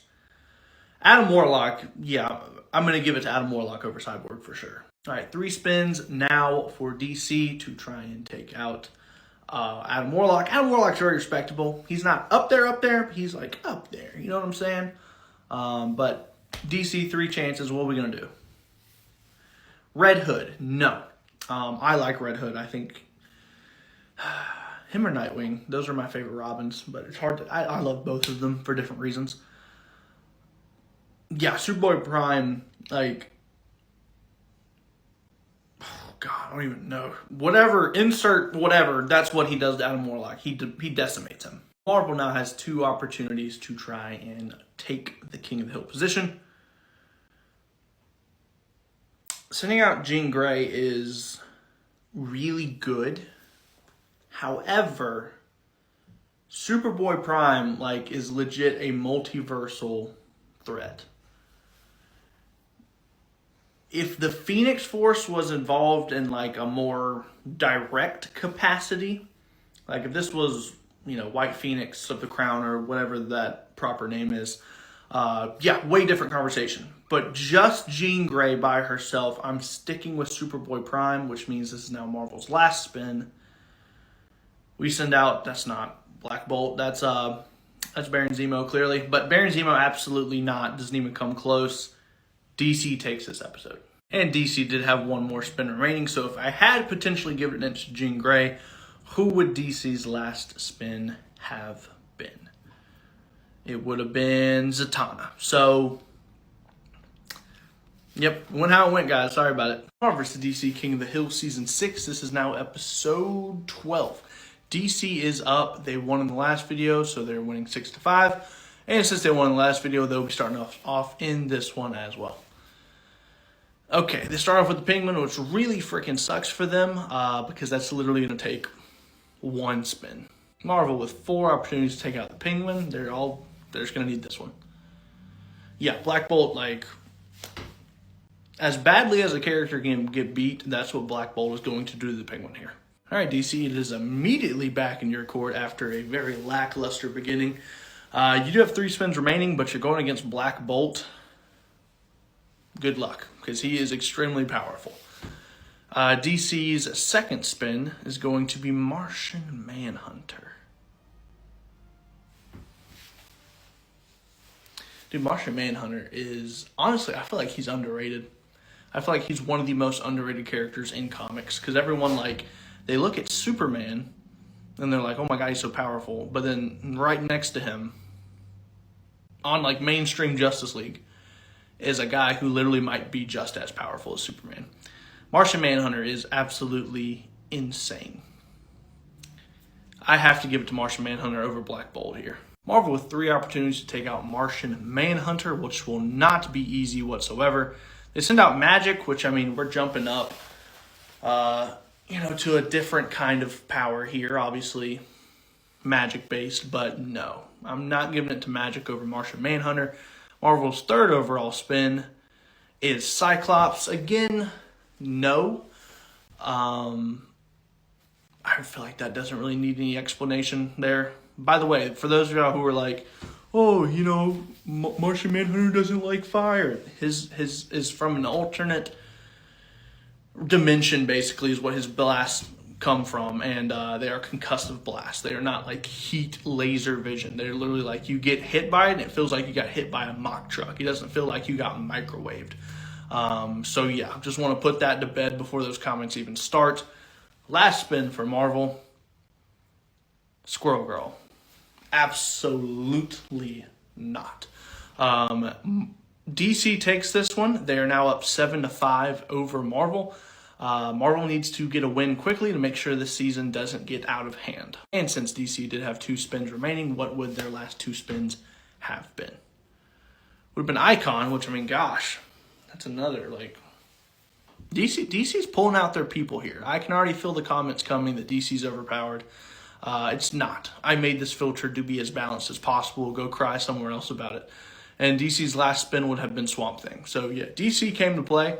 Marvel, unfortunately, they brought out some good ones, but they didn't bring out to the level of what DC did, obviously. Marvel vs. DC King of the Hill Season 6. This is now part 13. DC was able to win in the last video, and they are now in a 7-5 lead over Marvel. Hopefully Marvel can win this one in order to avoid being down 3. DC starts off with Killer Croc, so definitely not the best start for DC. Marvel should take the hill fairly quickly here, honestly. Marvel now with 4 opportunities to claim the hill and take down Killer Croc. They first send out King of Hell Ghost Rider. Marvel might have just won this video right here. All right, DC, 3 opportunities to take down King of Hell Ghost Rider. Not going to be easy in any circumstance. Send out Mr. Freeze. It doesn't matter how cold you try and make him. That flame is not going out, my friend. Next up, we have Power Girl. So, I mean, we're getting better. But obviously, we're still, power scale-wise, we're still pretty far off here. And last spin now for DC. Mr. Miracle, best thing that he can do is escape the situation and get out of there because he's toast. All right, so Marvel won this episode of King of the Hill very quickly, actually. Just one spin. What would their last 3 spins have been? They would have gotten Rocket Raccoon. Spin after that would have been Miles Morales, and then the spin after Miles and Marvel's last spin would have been Crossbones. So yeah, King of Hell Ghost Rider made this a very, very quick episode. Marvel vs. DC King of the Hill Season 6. This is now part 14. Marvel's currently down 6-7 to DC. Apologies for the lack of videos. I was on vacation. Marvel will be starting us off in this video. Marvel, who's going to be the first person on top of the hill? It's not impossible. It's very possible for DC to do something about this, but it will be hard. DC, you have 4 opportunities to take out the Thanos of the X-Men Apocalypse. Best of luck to you, but this will not be easy. General Zod is not a bad start, I will say. I'm gonna stay no. I'm gonna stick with Apocalypse on this one, but that's not a bad start for DC. There, we're flirting with where we need to be. Steppenwolf, again, I feel like we're flirting with where we need to be. He's very powerful in his own right. However, one-on-one, I'm still giving it to Apocalypse. This is DC's 3rd spin now. They send out Mr. Mixoplitic or whatever. I don't even know how you say it. Yes, he will take out Apocalypse. It's funny, you had all these intimidated looking guys, and all of a sudden Mr. Mixoplitic or whatever pops up looking like a cartoon character. And it's like, yeah, for sure, he wins that. Marvel, this will be tough. We've crossed into very tough category now. You're going to have to send out someone crazy. Not a bad start. Obviously, that's an upper echelon powerful character. Maybe if Mr. Mixoplitic is in Mephisto's realm, then Mephisto could win. But even then, I don't think so. I'm sticking with DC here. This is Marvel's 3rd spin overall. I mean, he just gets obliterated. Like, he might have anger, he might have angst and edginess, but he doesn't have matter manipulation. So, yeah. And this is now Marvel's last spin. They sent out Cloak and Dagger, and that's just going to be a no still, which means DC won this video. They're now up 8-6 over Marvel. And DC did have one more spin remaining, so what would their spin have been? It would have been Arsenal. So yeah, Mr. Mixoplitic, he clutched it. Versus DC King of the Hill Season 6 Part 15. DC is currently up 8-6 over Marvel. First filter to 10 wins, so DC is only 2 wins away. But let's see what Marvel can do about it. Since DC won the last video, they're starting us off in this video. Starting off with Static Shock, which is not bad, but not fantastic. I don't think it's going to be too hard for Marvel to claim the top of the hill here. Deadpool. Yeah, I mean, definitely probably outpowered, but his healing factor, along with the fact that he is a very experienced hand-to-hand combatant, I'm giving it to Deadpool here. And before I continue, I want to say that someone isn't the only way to win a fight in this scenario, so just take that into consideration. Ares, the god of war from the DC universe. I don't know if there's anything that Deadpool can do to necessarily damage him. He's pretty durable. He's pretty strong. I'm giving it to Ares. Marvel now has 3 opportunities to take out Ares, the god of war. Black Suit Spidey's not bad, but I don't think he's taken out. It'd be close. I will say that's a lot closer of a fight, but I am going to give it to Ares. Makari, I mean, he is really fast. I'll give it to Makari here, just because Ares is strong, but he's not like up here.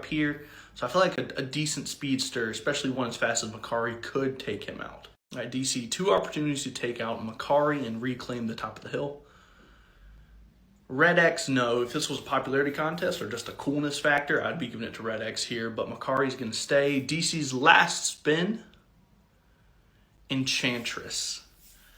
I'm going to stick with Makari here, not because I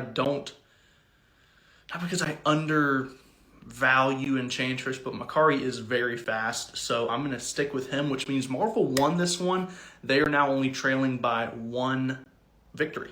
I believe Marvel had 1 spin remaining, so what would their last spin have been? Thor. So yeah, honestly, they probably would have locked it up even with this, even if I did give it to Enchantress. So yeah, Marvel wins. Marvel vs. DC King of the Hill Season 6. We are now on part 16. Marvel's currently only down 7-8 to DC. This is a best of 10 series. Marvel, since you won the last video, you'll be starting us off in this video. Starting off with Wolverine, a very iconic character. However, I'm not sure how long he's going to stay on top of the hill. All right, DC, you now have 4 opportunities to take down Logan, aka Wolverine. First spin, we get Big Barda. Big Barda is strong, she's durable, but Wolverine, with his healing factor, as well as, of course, his adamantium claws, which I'm sure can do plenty of damage to her. I'm going to stick with Wolverine here on DC's first spin. DC's second spin, they send out Jay Garrick. Jay Garrick is one of the slowest Flashes. Like, he's cool, but honestly, like, I feel like same reason as first spin here. I'm just sticking with Wolverine's healing factor. I'm sticking with his adamantium claws, and while Jay Garrick is extremely fast, I feel like Wolverine could just figure something out with that one. If it was a faster Flash, I'd probably give it to him though. Clayface. This is one of the circumstances where I don't see how Wolverine could damage Clayface, to be honest with you. Like, I feel like Clayface is just kind of like, what's Wolverine gonna do to him necessarily? You know what I mean? I'm actually going with Clayface here, ironically. I don't think Clayface is that powerful, but I do think he's actually a decent counter to Wolverine, truthfully. I think Beta Ray Bill does take him out, though, with the magical element of Beta Ray Bill, the hammer, the lightning, the strength. I do think he takes out Clayface. All right, DC, if you can get it here, you go up 9-7. If you don't get it here, series is now tied 8-8, trying to beat Beta Ray Bill. You do not do it. John Stewart is a very formidable Green Lantern, but I'm sticking with my man Beta Ray Bill here. All right, and I believe Marvel had 2 spins remaining, so what would their last 2 spins have been? They would have gotten Loki. Okay, so Beta Ray Bill followed by Loki, followed by Ego. Okay, so yeah. Marvel has officially tied back up the series. Marvel vs. DC King of the Hill Season 6. This is now part 17.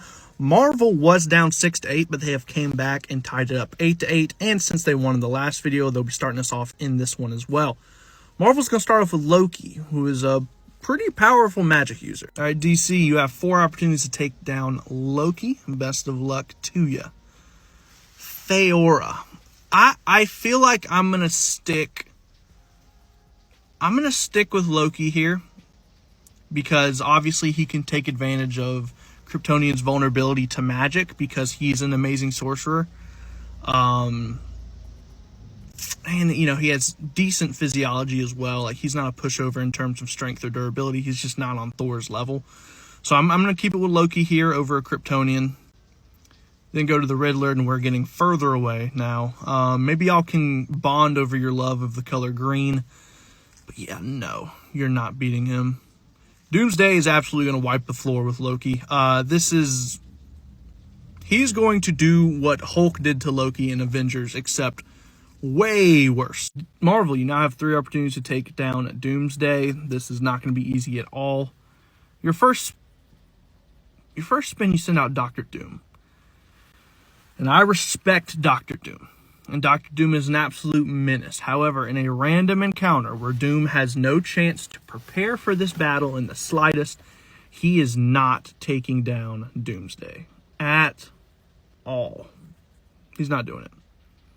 We then go to Hawkeye, and we're even further away now. This is a worse matchup than Loki versus Riddler was. He's going to shoot Doomsday with an arrow.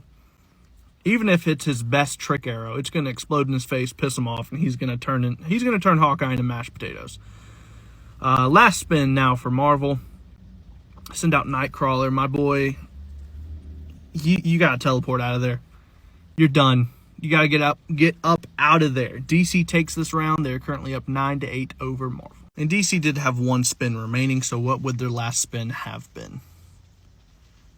Golly.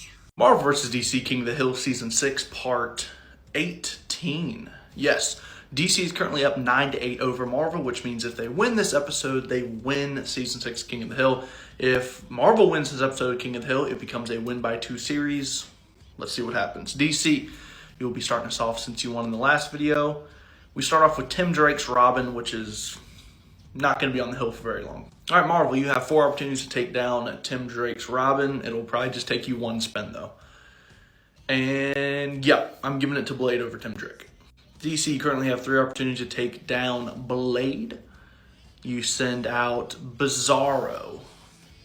Yeah, I think you can pretty handily give it to Bizarro over Blade. Bizarro is very strong. He has a lot of abilities, and Blade just can't match up to a Superman very well, I don't think. Marvel, with 3 opportunities to take down Bizarro's Superman, they send out Miles Morales, and no, I do not believe he can take out Bizarro. We then go to Blue Marvel, and I am going to give it to Blue Marvel over Bizarro. If we were talking about straight up Superman, maybe a little bit different of a conversation here. But Bizarro, I am going to give the edge to Blue Marvel here. In DC, you have 2 opportunities to take down Blue Marvel. This one might be a little bit tough, though. Or maybe not. All right, Trigon. We're going with Trigon now. All right, Marvel. Win or go home. That's the situation we have here. This is your last spin. This is for Season 6 King of the Hill, theoretically, because if you don't get this, you lose Season 6 King of the Hill.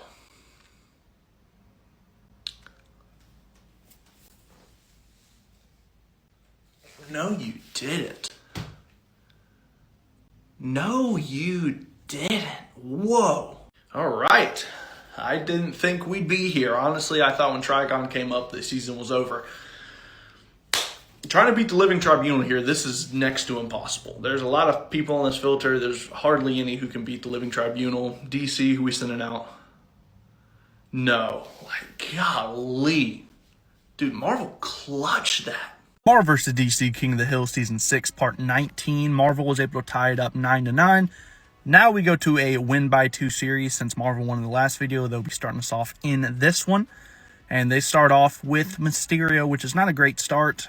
Easily going to be taken over very soon. All right, DC, let's see what the 1 spin is going to take. Oh my good lord. I knew you'd take the hill. I didn't know it would be overkill. All right, Marvel, 3 opportunities to take out Lobo. This is not going to be easy whatsoever. First character, okay, that's stupid. No duplicates. Mysterio, what on earth propelled you to come forward again after, I'm sure, the absolute beatdown you got the first time? That doesn't count as a spin.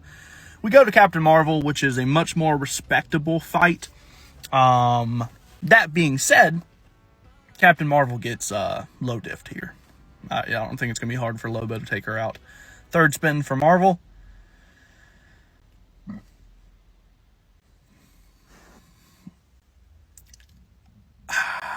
I'm taking Sentry. I'm going to take Sentry here. I know that's probably going to be highly controversial, but I'm taking Sentry. DC has 3 opportunities to take out the Sentry. Let's see what they can do here. Okay. DC literally said, you think you guys got a golden god? Check this out. Dude, that was disrespectful, if anything. Marvel, you have 1 spin. You have to get someone better than Superman 1 million here. Take it or leave it. Let's see what happens with this last spin. Beast, absolutely not. DC's up 10-9. DC pulled out a win, and they have 2 spins remaining. That's nasty work. 3rd spin would have been Ragman. God, he's respectable in his own right. DC's 4th spin would have been Catwoman. So they saved the worst for last, but oh my god, starting off with Lobo and then Superman 1 million, bro, they cooked. Marvel vs. DC King of the Hill Season 6. This is now Part 20.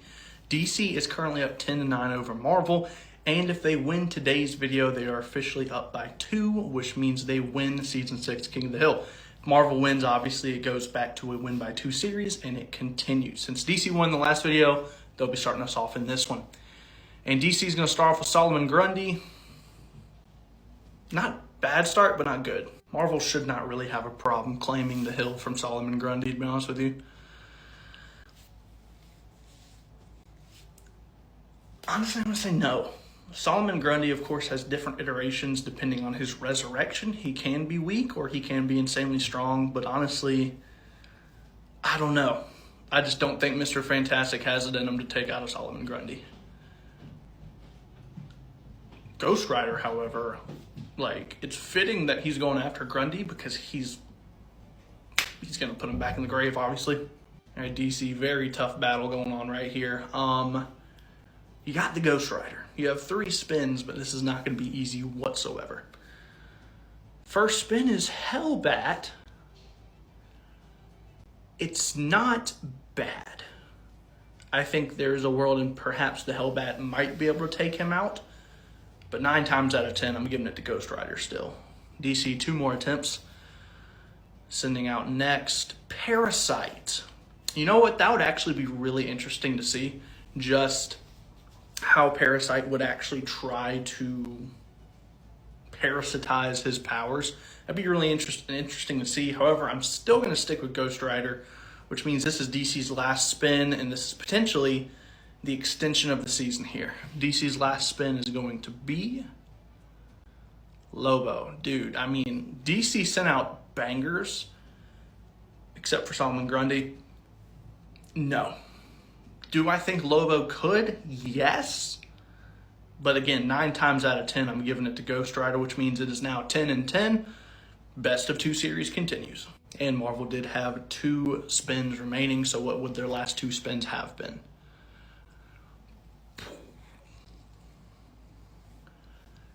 Golly, that's a banger of a spin right there. Last spin for Marvel would have been... Dude, I said DC sent out some bangers. Marvel sent out some bangers. Holy crap, dude. That's wild. Marvel vs. DC King of the Hill Season 6. This is now part 21. The score is tied 10-10. It is a win by 2 series. Marvel was able to tie it up in the last video, so they'll be starting us off in this video. Marvel starts off with the amazing, the spectacular, the whatever you want to call him, Spider-Man. This was a popularity contest. Spidey would have probably already won by now. But where we're staying right now, DC has 4 opportunities to take down Spider-Man.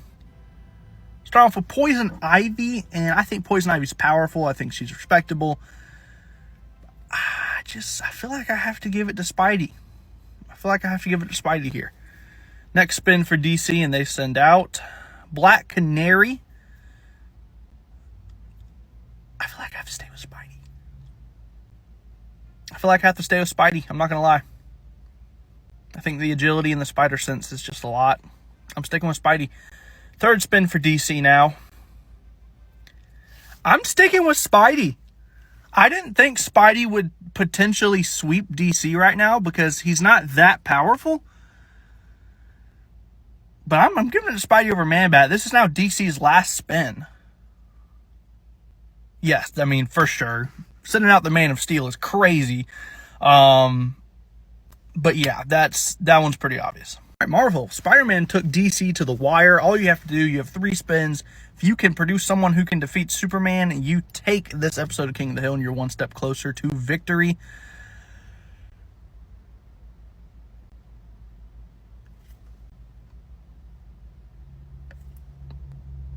Yeah, I mean, we all know magic's pretty effective against Superman, and Doctor Strange does magic super well. Marvel had 2 spins remaining. What would they have been? They would have sent out Deadpool, who would have lost to Superman. And then Marvel's last spin would have been Colossus, who would have lost to Superman. Dang, did I rob Superman of a victory here? Marvel vs. DC King of the Hill Season 6. We are now on part 22. Marvel's currently up 11-10 over DC, and since they won in the last video, they'll be starting us off in this one. If Marvel does win, they do clinch Season 6 of King of the Hill. Starting off with Sandman, which is not a bad start, but I don't think it's going to take DC too many tries to take the hill. DC now has 4 opportunities to take the King of the Hill position from Sandman. Starting off with Jessica Cruz, I think a Green Lantern's probably, honest to God, a perfect counter to Sandman. I mean, just make a little pot that can contain them. Yeah, Jessica Cruz takes out Sandman. Marvel now has 3 opportunities to take down Jessica Cruz's Green Lantern, Carnage. I don't know, man.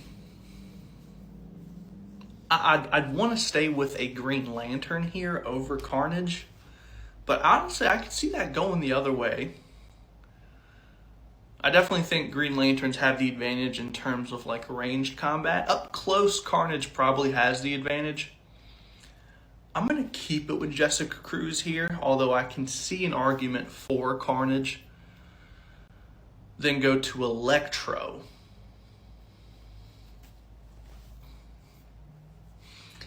That one's kind of tough too. Because I still think a Green Lantern has an advantage over Electro. But I could also reasonably see a realm where Electro could win this. I'm going to keep it with the Green Lantern one more time, which means we're not on Marvel's last spin, actually. They sent out 2 Spider-Man villains in a row. They send out Uatu, the Watcher. Yeah, I'm going to give it to Uatu there.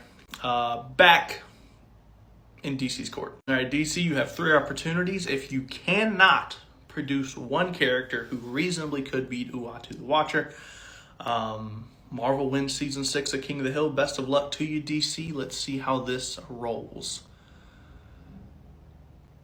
Okay, yep, that's all she wrote. DC has now even back up the series again. It is now a win by 2 series once more. DC had 2 spins remaining. Let's see what they would have been. Damage, okay, not a bad one either. And then their last spin would have been Vigilante. So yeah, final bat suit came in clutch. Marvel vs. DC King of the Hill Season 6, Part 23. DC was able to tie it up in the last video. It's currently 11-11. DC is going to start us off in this King of the Hill with Wonder Woman. Marvel has 4 opportunities to take out Diana of Themyscira. Let's see who they can send out first here. Black Panther. If Diana's strength and speed was not a factor, this would be a fun fight. But since it is a factor, no. Diana stays on top on that one. Red She-Hulk. Yeah, I'm still going Diana here. I think the only instance that Red She-Hulk might have over Diana is going to be strength. Even then, it might be a little close. I'm sticking with Wonder Woman here. Okay, that says Wonder Man. Clearly, that's Thanos. Thanos versus Wonder Woman. I'm going Thanos. There are opportunities for DC to take out the Mad Titan himself, Thanos. Let's see what they can cook up here. They're going to send out Feora, a Kryptonian. If we were talking about Superman, we'd have a better discussion, I feel like. I'm going to stick with Thanos over Feora here, but I like the realm of power DC's existing in right now. Next spin, they send out Wildcat, and that realm of power just got obliterated. Wildcat, you're a good hand-to-hand combatant, but Thanos is going to demolish you, my guy. Last spin for DC.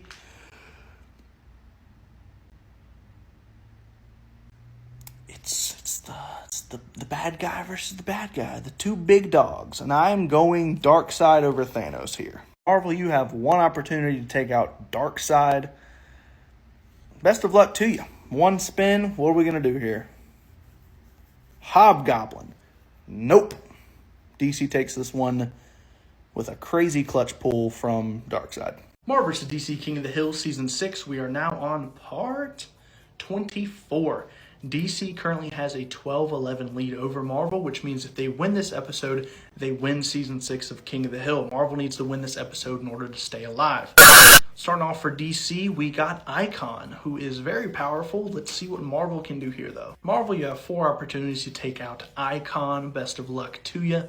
Starting off with Wolverine. Wolverine's respectable, but I'm going to keep it with Icon here. If we're going with iconic characters, Wolverine would take it, though.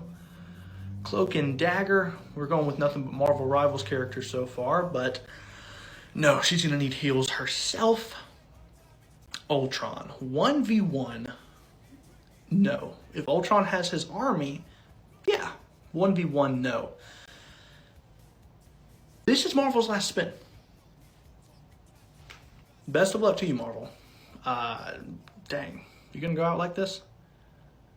You are not going to go out like this. I'm going to give it to Hercules over Icon because he's extremely underrated. This dude can fight. All right, DC, Marvel was able to clutch it up and extend the series for at least a couple more seconds, but ultimately you guys are in the driver's seat. 3 chances to try and take out Hercules, the god of strength. If you're able to do so, produce just one character that can do that, Season 6 is over, you guys win. If you cannot do that, we got at least 2 more episodes of Season 6, King of the Hill. First spin for DC will be...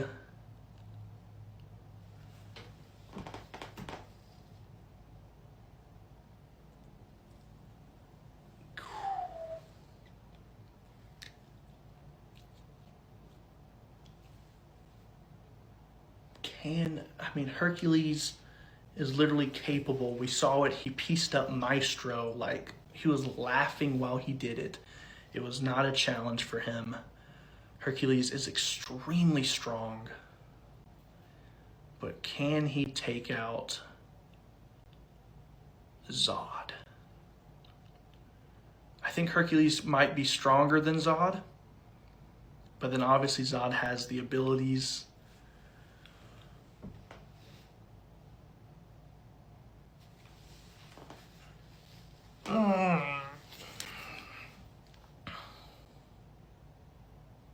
I'm going with Zod. Which means DC just won Season 6 of King of the Hill. Oh. Well, DC's last 2 spins have been, please, someone insane.